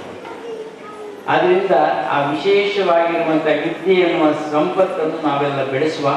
ಅದರಲ್ಲೂ ವಿದ್ಯೆಯಲ್ಲಿ ಮಹತ್ತರವಾದ ವಿದ್ಯೆ ಅಂದರೆ ಆಧ್ಯಾತ್ಮ ಅಂತ ಶ್ರೀಕೃಷ್ಣ ಭಗವಂತ ಹೇಳ್ತಾನೆ. ಆ ವಿದ್ಯೆಗಳಲ್ಲಿ ನಾನೇ ಆಧ್ಯಾತ್ಮವಾಗಿದ್ದೇನೆ, ವೃಕ್ಷಗಳಲ್ಲಿ ನಾನೇ ಅಶ್ವತ್ಥ ವೃಕ್ಷವಾಗಿದ್ದೇನೆ, ಎಲ್ಲವನ್ನು ಭಗವಂತ ಹೇಳ್ತಾನೆ. ಆದ್ದರಿಂದ ನಮ್ಮ ಮಕ್ಕಳನ್ನು ಚೆನ್ನಾಗಿ ಬೆಳೆಸಲಿಕ್ಕೆ ಒಂದಷ್ಟು ಪ್ರಯತ್ನ ಪಡೋಣ ಅಂತ ಹೇಳ್ತಾ, ಶಾಲೆಯಲ್ಲಿ ಒಂದಷ್ಟು ಸಮಯದಲ್ಲಿ ಹೇಳ್ಬೋದು, ಬಾಕಿ ಮನೆಯಲ್ಲಿ ಅದನ್ನು ಬೆಳೆಸೋ ಪ್ರಯತ್ನ ಆದಾಗ ಮಾತ್ರ ಸಾಕಾರಗೊಳ್ಳಿಕ್ಕೆ ಸಾಧ್ಯತೆ ಇದೆ ಅಂತ ಹೇಳ್ತಾ, ಈ ಸಂದರ್ಭದಲ್ಲಿ ಭಾಗವಹಿಸಿರುವಂಥ ಇದನ್ನು ವಿಧಿವತ್ತಾಗಿ ಶಾಸ್ತ್ರೀಯವಾಗಿ ಆ ಪಾದ ಪೂಜನವನ್ನು ಮಾಡಿರುವಂತಹ ನಮ್ಮವರಾಗಿರುವಂತಹ ಉಪಾಧ್ಯಾಯರಿಗೆ ಒಂದು ಚಪ್ಪಾಳ ನೀವೆಲ್ಲರೂ ತಟ್ಟಬೇಕು. ಇನ್ನೊಂದು ಚಪ್ಪಾಳೆಯನ್ನು ತಟ್ಟಬೇಕು, ನೀವು ಜೋರಾಗಿ ತಟ್ಟಿ ನೋಡುವ. ಇದು ಯಾರಿಗೆ ಗೊತ್ತಾಯ್ತಾ? ಇದು ನಿಮಗೆ ಮಾತನಿಗೆ ಬಂದದ್ದು. ಇನ್ನೂ ಒಂದು ಚಪ್ಪಾಳೆ ತಟ್ಟಬೇಕು. ಇದು ಯಾಕೆ ಅಂತ ಗೊತ್ತಾಯ್ತು ನಿಮಗೆ? ಯಾಕೆ ಇದು ಎಲ್ಲ 4 ಗೋಡೆ ಮಧ್ಯೆ ಎಲ್ಲ ಮಕ್ಕಳನ್ನು ಸಿದ್ಧ ಮಾಡ್ತಾರೆ ನೋಡಿ, ಸತ್ಪ್ರಜೆಗಳಾಗಿ. ಆ ಶಿಕ್ಷಕರಿಗೆ ಸಲ್ಲುವಂಥದ್ದು. ಇನ್ನೂ ಒಂದು ಚಪ್ಪಾಳೆಯನ್ನು ಹಾಕಬೇಕು. ಇದು ಯಾಕೆ ಅಂತ ಗೊತ್ತಾಯ್ತಾ? ನಾವು ಸ್ವಾಮಿ ಕಡೆ ಬಂದಿರ್ಬೋದು ನಿಮಗೆ. ಇದು ಹಾಗೆಲ್ಲ. ಈ ಚಪ್ಪಾಳೆ ಯಾಕೆ ಅಂತಂದ್ರೆ, ಇದು ನಿಮ್ಮ ಜೊತೆಗೆ ಪುಟ್ಟ ಮಕ್ಕಳಿದ್ದಾರಲ್ವಾ, ಅವರಿಗೆ ಸಲ್ಲುತ್ತದೆ. ಅವರು ಸತ್ಪ್ರಜೆಗಳಲ್ವ, ಮುಂದೆ ಬೆಳಿಬೇಕಲ್ವ, ಜನಾಂಗ ಅಲ್ವ, ಅದಕ್ಕೆ ಚಪ್ಪಾಳೆ ಹಾಕಲಿಕ್ಕೆ ಹೇಳಿರುವಂಥದ್ದು. ಆದ್ರಿಂದ ಈ ಒಂದು ಸಂದರ್ಭದಲ್ಲಿ ನೀವೆಲ್ಲ ಸೇರಿಕೊಂಡು ಇದರಲ್ಲಿ ಭಾಗವಹಿಸುವಂತೆ ಮಕ್ಕಳನ್ನು ಅದನ್ನು ಆ ರೀತಿಯಲ್ಲಿ ತೊಡಗಿಸಿಕೊಂಡಿದ್ದೀರಿ. ಅದರಲ್ಲಿ ಶಿಕ್ಷಕರ ಪಾತ್ರವೂ ಇದ್ದಾವೆ. ನಮ್ಮಲ್ಲಿ ಗುರುಕುಲವನ್ನು ನಾವು ನಡೆಸಿಕೊಂಡು ಬರುವಂತ ಒಂದು ಹಲವಾರು ವರ್ಷದಿಂದ ನಡೆಸಿಕೊಂಡು ಬರ್ತೇವೆ. ಈಗ ವಿದ್ಯಾಸಂಸ್ಥೆಗೆ 25 ವರ್ಷಗಳು. ಈ 25 ವರ್ಷದ ಮಾತೃ ಪೂಜೆಯಲ್ಲಿ ನೀವೆಲ್ಲ ಸಾಕ್ಷಿಯಾಗಿದ್ದೀರಿ. ಈ ಮಕ್ಕಳು ಸಾಮೂಹಿಕ ಹುಟ್ಟುಹಬ್ಬದಲ್ಲಿ ಭಾಗವಹಿಸಿದ್ದಾರೆ. 25 ಆಗಿದೆ ಅಂತ ನಾನು ಹೇಳುವುದಲ್ಲ, ಅದು ಹುಟ್ಟುಹಬ್ಬಕ್ಕೆ ಇವತ್ತಿನ 25 ವರ್ಷದಲ್ಲಿ ಆ ಹುಟ್ಟುಹಬ್ಬ ಸಾಕ್ಷಿಯಾಗಿದೆ. ಆದ್ದರಿಂದ ಎಲ್ಲವೂ ನಡಿಬೇಕಾದ್ರೆ ನಿಮ್ಮೆಲ್ಲ ಪ್ರೋತ್ಸಾಹ ಹೋಗ್ಬೇಕು. ಶಿಕ್ಷಕರು ಸೇರಿಕೊಳ್ಳಬೇಕು. ನಾವು ಒಂದೇನು ಕಟ್ಟಡ ಮಾಡಿಕೊಳ್ಬಹುದು, ಅದರ ಹಿಂದೆ ಸ್ವಲ್ಪ ಅದರ ಏನು ಸಂಚಾಲಕತ್ವವನ್ನೆಲ್ಲ ನೋಡ್ಬೋದು. ಅದು ಏನೇನು ನಡೀತದೆ, ಆಗು ಹೋಗಿ ಏನಿದೆ, ಒಬ್ಬರು ಮುಖ್ಯೋಪಾಧ್ಯಾಯರಿಗೆ ಸೇರಿಸಿಕೊಳ್ಬಹುದು. ಅವರ ಮೂಲಕ ಅದನ್ನು ಎಲ್ಲ ನಡವಳಿಕೆ ಆಗ್ತದೆ. ಒಂದಷ್ಟು ಎಲ್ಲ ಶಿಕ್ಷಕರ ಒಂದಷ್ಟು ಪ್ರೋತ್ಸಾಹ ಸಿಗಬೇಕು. ನೀವು ಪೋಷಕರು ಅದನ್ನು ಪೋಷಣೆ ಮಾಡಬೇಕು. ಆಗ ಮಾತ್ರ ಒಂದು ಆದರ್ಶವಾದ ಒಂದು ವಿದ್ಯಾಕೇಂದ್ರವಾಗಿ ರೂಪುಗೊಳ್ಳಿಕ್ಕೆ ಸಾಧ್ಯತೆ ಇದೆ ಅಂತ ಹೇಳ್ತಾ ನಾವು ಸ್ವಲ್ಪ ಹಿಂದೆ ಬಂದಿದ್ದೇವೆ. ಯಾಕಂದ್ರೆ ನಾವು PUC ಮಾಡಬೇಕು ಅಂತ ನಮ್ಮಲ್ಲಿ ಆಸೆ ಇತ್ತು, ಆಶಯವೂ ಇತ್ತು. ಅದರಲ್ಲಿ ಕಾರ್ಯರೂಪಕ್ಕೆ ತರಲಿಕ್ಕೆ ಈ ಸಲಕ್ಕೇನು ಆಗಲಿಲ್ಲ. ಇನ್ನೂ ಸ್ವಲ್ಪ ಮುಂದೆ ಹೋಗುವಂಥ ಸಾಧ್ಯತೆ ಉಂಟು. ಯಾಕಂದ್ರೆ ಪರ್ಮಿಷನ್ ಎಲ್ಲ ಪಡ್ಕೊಳ್ಳುವಂಥ ಸ್ವಲ್ಪ ಕಷ್ಟಕರವಾಗಿದೆ. ಸರ್ಕಾರದ ಗೊಂದಲ ಇದೆ. ಒಂದೊಂದು ಹೇಳಿಕೆ ಒಂದೊಂದು ಸಲ ಕೊಡ್ತಾ ಇದೆ. ಹಾಗೆ ಮಾಡಿ, ಹೀಗೆ ಮಾಡಿ, ಇನ್ನೊಂದು ಮಾಡಿ, ಮತ್ತೊಂದು ಮಾಡಿ, ಅದು ಯಾವುದನ್ನು ನಿಯಂತ್ರಣಕ್ಕೆ ನಮಗೆ ತಗೊಳ್ಳಿಕ್ಕೆ ಆಗದೇ ಇರುವುದರಿಂದ ಮುಂದಿನ ದಿನದಲ್ಲಿ ಅದು ಸಮಯ ಒದಗಿ ಬರುವಾಗ ಅದನ್ನು ಮಾಡುವ ಪ್ರಯತ್ನ ಮಾಡ್ತೇವೆ ಅಂತ ಹೇಳ್ತಾ ನೀವು ಕೇಳ್ಬೋದು. ಸುಮಾರು ವರ್ಷದಿಂದ ಹೇಳ್ತಾ ಇದ್ದಾರೆ ಸ್ವಾಮಿ, ಶುರುವೇ ಮಾಡಲಿಲ್ಲ ಅಂತ. ಖಂಡಿತ ಅದನ್ನು ಶುರು ಮಾಡಲಿಕ್ಕೆ ಪ್ರಯತ್ನ ಇಂದಿನಿಂದಲೇ ನಾವು ಮಾಡ್ತೇವೆ. ಕೆಲವೊಂದು ತೊಡಕುಗಳಿರುವ ಕಾರಣ ಅದನ್ನು ಮಾಡಲಿಕ್ಕೆ ಆಗಲಿಲ್ಲ. ಮುಂದಿನ ದಿನದಲ್ಲಿ ಅದನ್ನು ಸಾಕಾರಗೊಳಿಸುವಂತ ಒಂದು ಪ್ರಯತ್ನ ಮಾಡ್ತೇವೆ ಅಂತ ಹೇಳ್ತಾ ಈ ಸಂದರ್ಭದಲ್ಲಿ ಸೇರಿರುವಂತ ಎಲ್ಲರಿಗೂ ಕೂಡ ಭಗವಂತ ಒಳಿತನ್ನುಂಟು ಮಾಡಲಿ, ಲೋಕದಲ್ಲಿ ಶಾಂತಿ ನೆಮ್ಮದಿ ನೆಲೆಯಾಗಲಿ. ಅದಕ್ಕೆ ಪೂರಕವಾಗಿ ನಮ್ಮಲ್ಲಿ ಸುಸಂಸ್ಕೃತ ಸಮಾಜ ನಿರ್ಮಾಣದಲ್ಲಿ ನಮ್ಮ ಪಾತ್ರ ಏನು ಅನ್ನೋದು ನಮ್ಮ ಅವಲೋಕಿಸಿ ನೋಡುವ ಅಂತ ಹೇಳಿದ್ರೆ ಮಾತಿಗೆ ನೀಡ್ತೇವೆ. ಅವಧೂತ ಚಿಂತನ್ ಗುರುದೇವರ ಶ್ರೀ ಗುರುಭ್ಯೋ ನಮಃ. ಪರಮ ಪೂಜ್ಯ ಶ್ರೀ ಗುರುಗಳ ಚರಣಾರವಿಂದಗಳಿಗೆ ಮನಸಾ ಪ್ರಣಾಮಗಳನ್ನು ಸಲ್ಲಿಸುತ್ತಾ, ಸೇರಿದಂತಹ ಎಲ್ಲ ಬಂಧುಗಳೇ, ಮಾತೆಯರೇ, ಪ್ರೀತಿಯ ವಿದ್ಯಾರ್ಥಿಗಳೇ, ಈ ವರ್ಷದ ಸಾಮೂಹಿಕ ಹುಟ್ಟುಹಬ್ಬ ಮಾತೃಪೂಜನದ ಸಂಭ್ರಮದ ಈ ಸಮಾರಂಭದಲ್ಲಿ ನಾವೆಲ್ಲರೂ ಸೇರಿಕೊಂಡಿದ್ದೇವೆ.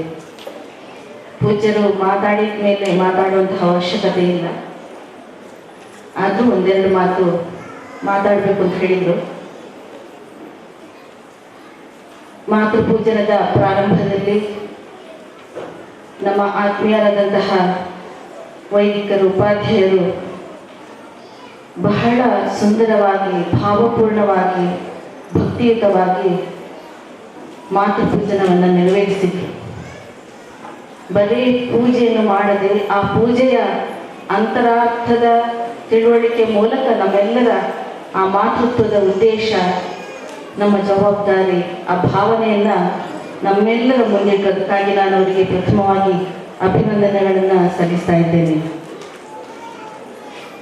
ಈ ಗುರುದೇವ ವಿದ್ಯಾಪೀಠ ಪೂಜ್ಯರ ಒಂದು ಕನಸು, ಶಿಕ್ಷಣದಿಂದಲೇ ಸುದೃಢವಾದ ಸಮಾಜ ನಿರ್ಮಾಣ ಅನ್ನುವಂತಹ ಪರಿಕಲ್ಪನೆಯನ್ನು ಇಟ್ಕೊಂಡು 25 ವರ್ಷಗಳಿಂದ ಈ ವಿದ್ಯಾಪೀಠ ಒಳ್ಳೆಯ ಶಿಕ್ಷಣವನ್ನು ಕೊಟ್ಕೊಂಡು ಒಳ್ಳೆಯ ಫಲಿತಾಂಶವನ್ನು ಪಡ್ಕೊಂಡು ಸಮಾಜದಲ್ಲಿ ಒಳ್ಳೆಯ ಶಿಕ್ಷಣ ಸಂಸ್ಥೆ ಎನ್ನುವಂಥ ಹೆಗ್ಗಳಿಕೆಯನ್ನು ಕೂಡ ಪಡೆದುಕೊಂಡದ್ದನ್ನು ನಾವೆಲ್ಲರೂ ಕಂಡಿದ್ದೇವೆ. ಅದಕ್ಕೆಲ್ಲ ಮುಖ್ಯ ಕಾರಣ ಪೂಜ್ಯ ಗುರುಗಳ ಆ ಅನುಗ್ರಹ, ಆಶೀರ್ವಾದ ಅಂತ ಹೇಳಲಿಕ್ಕೆ ನಾನು ತುಂಬ ಸಂತೋಷ ಪಡ್ತೇನೆ. ಮಾತೆಯರ ಬಗ್ಗೆ ಎಲ್ಲವೂ ನಮಗೆ ಗೊತ್ತಿದೆ. ಪೂಜ್ಯರು ಬಹಳ ಸುಂದರವಾಗಿ ನಮ್ಮ ಮುಂದಿಟ್ಟರು. ಎಲ್ಲ ಪ್ರಚಲಿತ ಇರುವಂತಹ ಒಂದು ಉಕ್ತಿ ಏನಂದ್ರೆ, ಮಹಿಳೆ ಎಲ್ಲಿ ಗೌರವಿಸಲ್ಪಡುತ್ತಾಳೋ ಅಲ್ಲಿ ದೇವತೆಗಳು ಅನುಗ್ರಹ ಮಾಡ್ತಾರೆ. ಎತ್ರ ನಾರ್ಯಸ್ತು ಪೂಜ್ಯಂತೆ ನಮ್ಮಂತೆ ತತ್ರ ದೇವತಾಹ ಅಂತ. ಆ ದೇವತೆ ಅನುಗ್ರಹ ಮಾಡಿದ್ರೆ ನಮ್ಮಲ್ಲಿ ಸುಖ ಶಾಂತಿ ನೆಲೆಸಲಿಕ್ಕಾಗ್ತದೆ ಅಂತ. ಮನುಸ್ಮೃತಿಯಲ್ಲಿ ಒಂದು ವಾಕ್ಯ ಬರ್ತದೆ, ಸ್ತ್ರೀಗೂ ಶ್ರೀಗೂ ಯಾವುದೇ ವ್ಯತ್ಯಾಸ ಇಲ್ಲ ಅಂತ. ಅಂದರೆ ಸ್ತ್ರೀಯ ಜವಾಬ್ದಾರಿ, ಅವಳ ಕರ್ತವ್ಯಗಳಿಂದ ಅವಳು ಲಕ್ಷ್ಮಿ ಆಗ್ತಾಳೆ ಅಂತ. ಶ್ರೀ ಅಂದರೆ ಲಕ್ಷ್ಮಿ ಪೂಜಿಸಿದ ಅವಳನ್ನು ಗೃಹಲಕ್ಷ್ಮಿ ಅಂತ ಹೋಲಿಕೆ ಮಾಡ್ತಾರೆ. ಅಂದರೆ ಅವಳ ಜವಾಬ್ದಾರಿ, ಅವಳ ಕರ್ತವ್ಯ ಬಹಳ ನಿಷ್ಠೆಯಿಂದ ಅವಳು ಮಾಡಿದರೆ ಅವಳು ಆ ಸಂಪತ್ತಿಗೂ ಅದೇ ದೇವತೆ ಆಗ್ತಾಳೆ ಅನ್ನುವಂಥದ್ದು. ಆದ್ದರಿಂದ ಗೃಹದ ಲಕ್ಷ್ಮಿ ಸ್ತ್ರೀ ಅಂತ, ಮಾತೆ ಅಂತ, ಗೃಹಲಕ್ಷ್ಮಿ ಅಂತ. ಆದ್ದರಿಂದ ನಮ್ಮ ಮುಂದಿನ ಜನಾಂಗ ಒಳ್ಳೆಯ ರೀತಿಯಲ್ಲಿ ಸೃಷ್ಟಿಯಾಗಬೇಕು. ಆ ಜನಾಂಗ ಸುಸಂಸ್ಕೃತವಾಗಿ ಮುಂದುವರಿಬೇಕು ಅಂತಾದರೆ ನಾವು ಮಾತೆಯರು ಜವಾಬ್ದಾರಿ ಆಗ್ತಾರೆ. ನಾನು ಯಾವಾಗಲೂ ಹೇಳ್ತಾ ಇದ್ದೀನಿ, ನಮ್ಮೆಲ್ಲ ಮಕ್ಕಳು ಹೇಳ್ತಾರೆ ಅವರು ರೋಲ್ ಮಾಡೆಲ್, ಇವರು ರೋಲ್ ಮಾಡೆಲ್ ಅಂತ. ಅವರ ಆದರ್ಶ ಸಿನಿಮಾಗಳಲ್ಲಿ ಕೆಲವರೆಲ್ಲ ಆಯ್ಕೆ ಮಾಡಿಕೊಳ್ತಾರೆ. ಆದರೆ ನಮ್ಮ ಮಕ್ಕಳಿಗೆ ನಮ್ಮ ತಾಯಂದಿರೇ ರೋಲ್ ಮಾಡೆಲ್ ಆಗಬೇಕು ಅಂತ. ಇವಾಗ ನಾವೆಲ್ಲ ಆಧುನಿಕತೆಯ ಭರಾಟೆಯಲ್ಲಿ ತಂದೆ ತಾಯಿ ಇಬ್ಬರು ಕೆಲಸಕ್ಕೆ ಹೋಗ್ತಾರೆ, ಅನಿವಾರ್ಯ ಕೂಡ. ಆದರೆ ಹಣ ಗಳಿಕೆ ಅದು ದೊಡ್ಡದಾಗಬಾರ್ದು ಅನ್ನುವಂಥದ್ದು. ನಮ್ಮ ಭಾರತೀಯ ಸಂಸ್ಕೃತಿ, ನಮ್ಮ ಆಚಾರ ವಿಚಾರವನ್ನು ಇಟ್ಟುಕೊಂಡು ನಮ್ಮ ಜೀವನವನ್ನು ನಡೆಸಬೇಕು. ಆಧುನಿಕತೆಯನ್ನು ನೋಡಿದಾಗ ಒಂದಷ್ಟು ಸ್ವಲ್ಪ ಖೇದವಾಗ್ತದೆ. ಪೂಜ್ಯರು ಹೇಳಿದ್ರು, ತನ್ನ ಪಾವಿತ್ರ್ಯವನ್ನು ದೂರ ಮಾಡಿಕೊಂಡು ಅಂಗಾಂಗಗಳ ಪ್ರದರ್ಶನದ ಮೂಲಕ ತನ್ನ ಆ ಪಾವಿತ್ರ್ಯವನ್ನೇ ಕಡೆಗಣಿಸಿದಂತಹ ಸಂದರ್ಭವನ್ನೆಲ್ಲ ನಾವು ನೋಡ್ತಾ ಇದ್ದೇವೆ. ಇದೆಲ್ಲ ದೂರ ಆಗಬೇಕು. ಇದಕ್ಕೆ ಮುಖ್ಯ ಕಾರಣ ಒಂದೇ, ಹಣ ಸಂಪಾದನೆ. ಏನು ಮಾಡಿದರೂ ಹಣ ಸಂಪಾದನೆ ಮಾಡಲಿಕ್ಕೆ ಸಾಧ್ಯ ಆಗ್ತದೆ ಅನ್ನುವಂಥದ್ದು. ಆದರೆ ಅದೇ ಒಂದು ಉದ್ದೇಶ ಅಲ್ಲ. ನಮ್ಮ ನೆಲದ ಸಂಸ್ಕೃತಿ, ನಮ್ಮ ಆಚಾರ, ನಮ್ಮ ವಿಚಾರ ಅದನ್ನೆಲ್ಲ ಉಳಿಸುವಂತಹ ದೊಡ್ಡ ಜವಾಬ್ದಾರಿ ತಾಯಂದಿರ ಮೇಲಿದೆ. ಇವತ್ತು ಪೂಜೆನೆಲ್ಲ ಆಯಿತು, ಬರೀ ಕೆಲವರಿಗೆ ಸಂಶಯ ಬಂದಿರಬಹುದು, ತಾಯಂದಿರನ್ನು ಮಾತ್ರ ಯಾಕೆ ಆರಾಧನೆ ಮಾಡ್ತಾರೆ ಅಂತ. ತಂದೆ ಕೂಡ ಅದಕ್ಕೆ ಪಾಲುದಾರ ಅಲ್ವೇ ಅಂತ. ಮಹಾಭಾರತದಲ್ಲಿ ಯಕ್ಷ ಪ್ರಶ್ನೆ ಅಂತ ನಮಗೆಲ್ಲ ಗೊತ್ತಿದೆ. ಆ ಯಕ್ಷ ಧರ್ಮರಾಯಲ್ಲಿ ಒಂದು ಪ್ರಶ್ನೆಯನ್ನು ಕೇಳ್ತಾನೆ. ನಾನು ನಿಮಗೆ ಪ್ರಶ್ನೆಯನ್ನು ಕೇಳ್ತಾ ಇದ್ದೀನಿ, ಭೂಮಿಗಿಂತ ಗುರುತರವಾದುದು ಯಾವುದು, ಶ್ರೇಷ್ಠ ಯಾವುದು ಅಂತ ಹೇಳಬೇಕು ಅಂತ ಯಕ್ಷ ಕೇಳ್ತಾನೆ. ಆಗ ಧರ್ಮರಾಯ ಕೊಟ್ಟಂತಹ ಉತ್ತರ, ಭೂಮಿಗಿಂತ ಗುರುತರವಾದ ಶ್ರೇಷ್ಠವಾದುದು ಯಾವುದು ಅಂತಿದ್ರೆ ಅದು ತಾಯಿ. ಮತ್ತು ಮುಂದುವರಿದು ಹೇಳ್ತಾನೆ, ಭೂಮಿಗಿಂತ ಗುರುತರ ತಾಯಿ, ಆಕಾಶಕ್ಕಿಂತ ಎತ್ತರ ತಂದೆ ಅಂತ ಹೇಳ್ತಾನೆ. ಅದರಿಂದ ಆ ತಾಯಿ ತಂದೆಯರ ಆ ಒಂದು ಗೌರವ ಭಾವನೆ ಅದೆಲ್ಲ ಕಾಣಬೇಕಿದ್ರೆ ಅದು ನಮ್ಮ ಭಾರತ ದೇಶದಲ್ಲಿ ಮಾತ್ರ ಅಂತ. ತಾಯಿ ನರೇಂದ್ರ ಸ್ವಾಮಿ ವಿವೇಕಾನಂದರ ತಾಯಿ ಭುವನೇಶ್ವರಿ ದೇವಿ ಅಂತ. ಆ ಮಗುವನ್ನು ಹೇಗೆ ಬೆಳೆಸಿದ್ರು ಅಂತ ನಮಗೆಲ್ಲರೂ ಗೊತ್ತಿದೆ ಕತೆ. ಒಂದು ಕಡೆ ಆ ಬಾಲಕನಿಗೆ ರಾಮಾಯಣ ಮಹಾಭಾರತದ ಆದರ್ಶವಾದಂತಹ ಕಥೆಗಳನ್ನು ಪ್ರತಿನಿತ್ಯ ಹೇಳಿಕೊಂಡು ಅವನನ್ನು ಶ್ರೇಷ್ಠ ಒಂದು ಸುಸಂಸ್ಕೃತವಾದಂತಹ ವ್ಯಕ್ತಿಯನ್ನಾಗಿ ರೂಪಿಸಿದವಳು ಅವಳು ಭುವನೇಶ್ವರಿ ದೇವಿಯಿಂದ. ಒಂದಿನ ಮಗ ತಾಯಿಯಲ್ಲಿ ಬಂದು ಕೇಳ್ತಾನಂತೆ. ಅಂದರೆ ದಾಸರ ಒಂದು ಉದ್ಯನವನ್ನು ನೆನಪು ಮಾಡ್ತಾನೆ. ದಾಸರು ಹೇಳಿದಂಥ ಒಂದು ಲಘುವಾಕ್ಯ, ಹನುಮಂತನು ಬಾಳೆ ತೋಟದಲ್ಲಿ ಅಡಗಿರ್ತಾನೆ ಅಂತ ಒಂದು ದಾಸರ ಉಕ್ತಿಯವನಿಗೆ ಸಿಗ್ತದೆ. ದಾಸರ ಪದ್ಯ, ಹನುಮಂತನು ಬಾಳೆ ತೋಟದಲ್ಲಿ ಅಡಗಿಕೊಂಡಿರ್ತಾನೆ. ಆದರೆ ಆ ನರೇಂದ್ರ ಯಾವುದನ್ನು ಲಘುವಾಗಿ ಪರಿಗಣಿಸುವುದಿಲ್ಲ, ಎಲ್ಲವನ್ನ ಚಿಕಿತ್ಸಕ ಬುದ್ಧಿಯಲ್ಲಿ ಚಿಂತನೆ ಮಾಡಿ ಅದರಲ್ಲಿ ವಿಶ್ವಾಸ ಇಡ್ತಾ ಇದ್ದಾರೆ. ಹಾಗೆ ದಿನ ಇಡೀ ಅಲ್ಲಿ ಕೂತಿದ್ದಂತೆ ತೋಟದಲ್ಲಿ ಹನುಮಂತ ಎಲ್ಲಿದ್ದಾನೆ ಅಂತ ಹುಡುಕ್ತಾ ಇದ್ದಂತೆ ಸ್ವಾಮಿ ವಿವೇಕಾನಂದರು. ಬಾಲ್ಯದ ಹೆಸರು ನರೇಂದ್ರ ಅಂತ. ಆದರೆ ಇಡೀ ದಿನ ಕೂತರೂ ಕೂಡ ಹನುಮಂತ ಅವನಿಗೆ ಕಾಣಲಿಲ್ಲ. ನೇರವಾಗಿ ಮನೆಗೆ ಬಂದು ತಾಯಿಯಲ್ಲಿ ಕೇಳಿದಾಗ ತಾಯಿ ಅವನ ಶ್ರದ್ಧೆಗೆ ಹಾಳು ಮಾಡುವಂಥ ಕೆಲಸ ಮಾಡಲಿಲ್ಲ, ಅವನನ್ನು ಬೈಲಿಲ್ಲ. ಅವನ ಶ್ರದ್ಧೆ ನೋಡಿ ಅವಳಿಗೆ ತುಂಬ ಖುಷಿ ಆಯಿತು. ಅದಕ್ಕೆ ಪುನಃ ಸಮಾಧಾನದ ಮಾತನ್ನು ಹೇಳಿದ್ದಂತೆ, ಮಗ ಇವತ್ತೇನೋ ತೋಟದಲ್ಲಿ ಇಲ್ಲ, ಏನೋ ಶ್ರೀರಾಮಚಂದ್ರ ಏನೋ ಕಾರ್ಯ ಹೇಳಿರ್ಬೇಕು, ಆ ಕಾರ್ಯ ಮಾಡಲಿಕ್ಕೆ ಅವನನ್ನು ತರಿಸಿರ್ಬೇಕು ಅಂತ ಆ ಮಗನ ಶ್ರದ್ಧೆಗೆ ಏನೊಂದು ಕೊರತೆ ಬಾರದಂತೆ ಆ ಪ್ರೋತ್ಸಾಹದ ನುಡಿಗಳನ್ನು ಭುವನೇಶ್ವರಿ ತಾಯಿ ಮಗನಿಗೆ ಹೇಳ್ತಾನಂತೆ. ಅಂದರೆ ನಮ್ಮ ಮಕ್ಕಳು ಪೂಜೆ ಆಗಲೇ ಹೇಳಿದ್ರು, ಒಳ್ಳೆ ರೀತಿಯಲ್ಲಿ ಬೆಳೆಸಬೇಕು ಅಂತ. ಮಕ್ಕಳಿಗೆ ಎಲ್ಲವೂ ಪ್ರಶ್ನಾರ್ಥಕ. ಆ ಪ್ರಶ್ನೆಗಳಿಗೆ ನಮಗೆ ಉತ್ತರ ಗೊತ್ತಿರದಿದ್ರೂ ಕೂಡ ಅದಕ್ಕೆ ಬೈದು ಅವರಿಗೆ ಯಾವುದೇ ಒಂದು ಕೊರತೆ ಮಾಡದ ಹಾಗೆ ನೋಡುವಂಥದ್ದು. ಆ ಬಾಂಧವ್ಯವನ್ನು ನಾವು ಇಟ್ಕೊಳ್ಬೇಕು ಅಂತ, ಪರಸ್ಪರ ಪ್ರೀತಿ ಬಾಂಧವ್ಯವನ್ನು ನಾವು ಇಟ್ಕೊಂಡ್ರೆ ಮಕ್ಕಳು ಮುಂದಕ್ಕೆ ನಮಗೂ ಊರ್ಗೋಲಾಗಿ ಇರ್ತಾರೆ ಅಂತ. ಆದರೆ ಹೆಚ್ಚು ನಾನು ಮಾತಾಡಲಿಕ್ಕೆ ಹೋಗುವುದಿಲ್ಲ. ನಮ್ಮ ತಾಯಿಯರ ಜವಾಬ್ದಾರಿ ನಮ್ಮೆಲ್ಲರಲ್ಲೂ ಇದೆ. ಆವಾಗ ಉಪಾಧ್ಯಾಯರು ಒಂದು ಮಾತು ಹೇಳಿದರು ಪೂಜೆ ಮಾಡುವಾಗ, ಕಡೆಗೆ ಹೇಳಿದರು ನೋಡಿ, ಆ ಬೆಳಗಿನ ಸ್ನಾನ ನಾವು ಯಾವ ಸಂಸ್ಥೆಯಲ್ಲಿ ಹೇಳೋದಂತಿದ್ದೇವೆ, ಪ್ರತಿದಿನ ಮನೆಯಿಂದ ಹೊರಡುವಾಗ ತಾಯಿ ತಂದೆಯರಿಗೆ ನಮಸ್ಕಾರ ಮಾಡಿ ಹೊರಡಬೇಕು ಅಂತ. ಯಾರು ಅದಕ್ಕೆ ಬೇಡ ಅಂತ ಹೇಳಬಾರ್ದು. ಅದನ್ನು ಅವರು ನಮ್ಮ ಮುಂದೆ ಇಟ್ಟರು. ಮತ್ತವರು ಮುಂದುವರಿಸಿ ಹೇಳಿದರು, ಮಕ್ಕಳು ತಾಯಿಗೆ ನಮಸ್ಕಾರ ಮಾಡಿದರೆ ಸಮಾಜ ನಮಗೆ ಬಾಗ್ತದೆ ಅಂತ ಅವರು ಮುಂದಿಟ್ಟರು. ಆದರೆ ತಂದೆ ತಾಯಿಗಳಿಗೆ ನಮಸ್ಕಾರ ಮಾಡದವರು ಸಮಾಜಕ್ಕೆ ನಾವು ತಲೆಬಾಗಬೇಕಾಗ್ತದೆ ಅಂತ.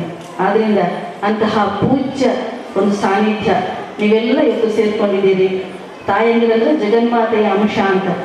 ಆ ಪೂಜೆ ಮಾಡುವಾಗ ನಾನು ಕಂಡಂತಹ ಸತ್ಯ ಅಂದರೆ ನೀವೆಲ್ಲರೂ ದುರ್ಗಾ ಮಾತೆಯ ಸ್ವರೂಪಿಣಿಯಾಗಿ ನನ್ನ ಮುಂದೆ ಕಂಡಿದ್ದೀರಿ ಅಂತ ಅನ್ನುವಂಥ ಒಂದು ನನ್ನ ಭಾವನೆಗೆಲ್ಲ ನೆತ್ತಾಯಿತು.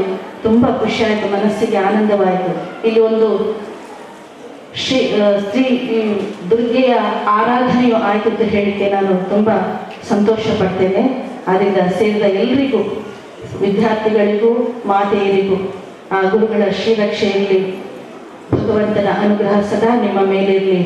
ಸಮಾಜ ಸುದೃಢವಾಗಿ ಮುಂದುವರಿಬೇಕಿದ್ರೆ ಆ ಮಕ್ಕಳಲ್ಲಿ ಧೀಶಕ್ತಿ ಚೈತನ್ಯ ನೆಲೆಯಾಗಲಿ, ಅದಕ್ಕೆ ಪೂರ್ಣ ಗುರುಗಳ ಅನುಗ್ರಹ ಇರಲಿ ಅಂತ ಹಾರೈಸಿಕೊಂಡು ಈ ಒಂದು ಕಾರ್ಯಕ್ಕೆ ನಮ್ಮ ಸಂಚಾಲಕರು ತುಂಬ ದಿವಸದಿಂದ ಅದಕ್ಕೆ ಪ್ರಯತ್ನ ಮಾಡ್ತಾಯಿದ್ರು. ಅವರೊಂದಿಗೆ ಮುಖ್ಯೋಪಾಧ್ಯಾಯರು ಹಾಗೆ ನಮ್ಮ ಎಲ್ಲ ಶಿಕ್ಷಕ ಗ್ರೂಪ್ನವರು, ಅವರಿಗೆ ವೃಂದದವರು, ಅವರಿಗೆ ನಾನು ಪ್ರತ್ಯೇಕವಾಗಿ ಹೃದಯ ಸ್ಪರ್ಶಿ ಅಭಿನಂದನೆಗಳನ್ನು ಸಲ್ಲಿಸಿಕೊಂಡು ನನ್ನ ಮಾತಿಗೆ ಕೊನೆಗೊಳಿಸ್ತೇನೆ. ಜೈ ಗುರುದೇವ್.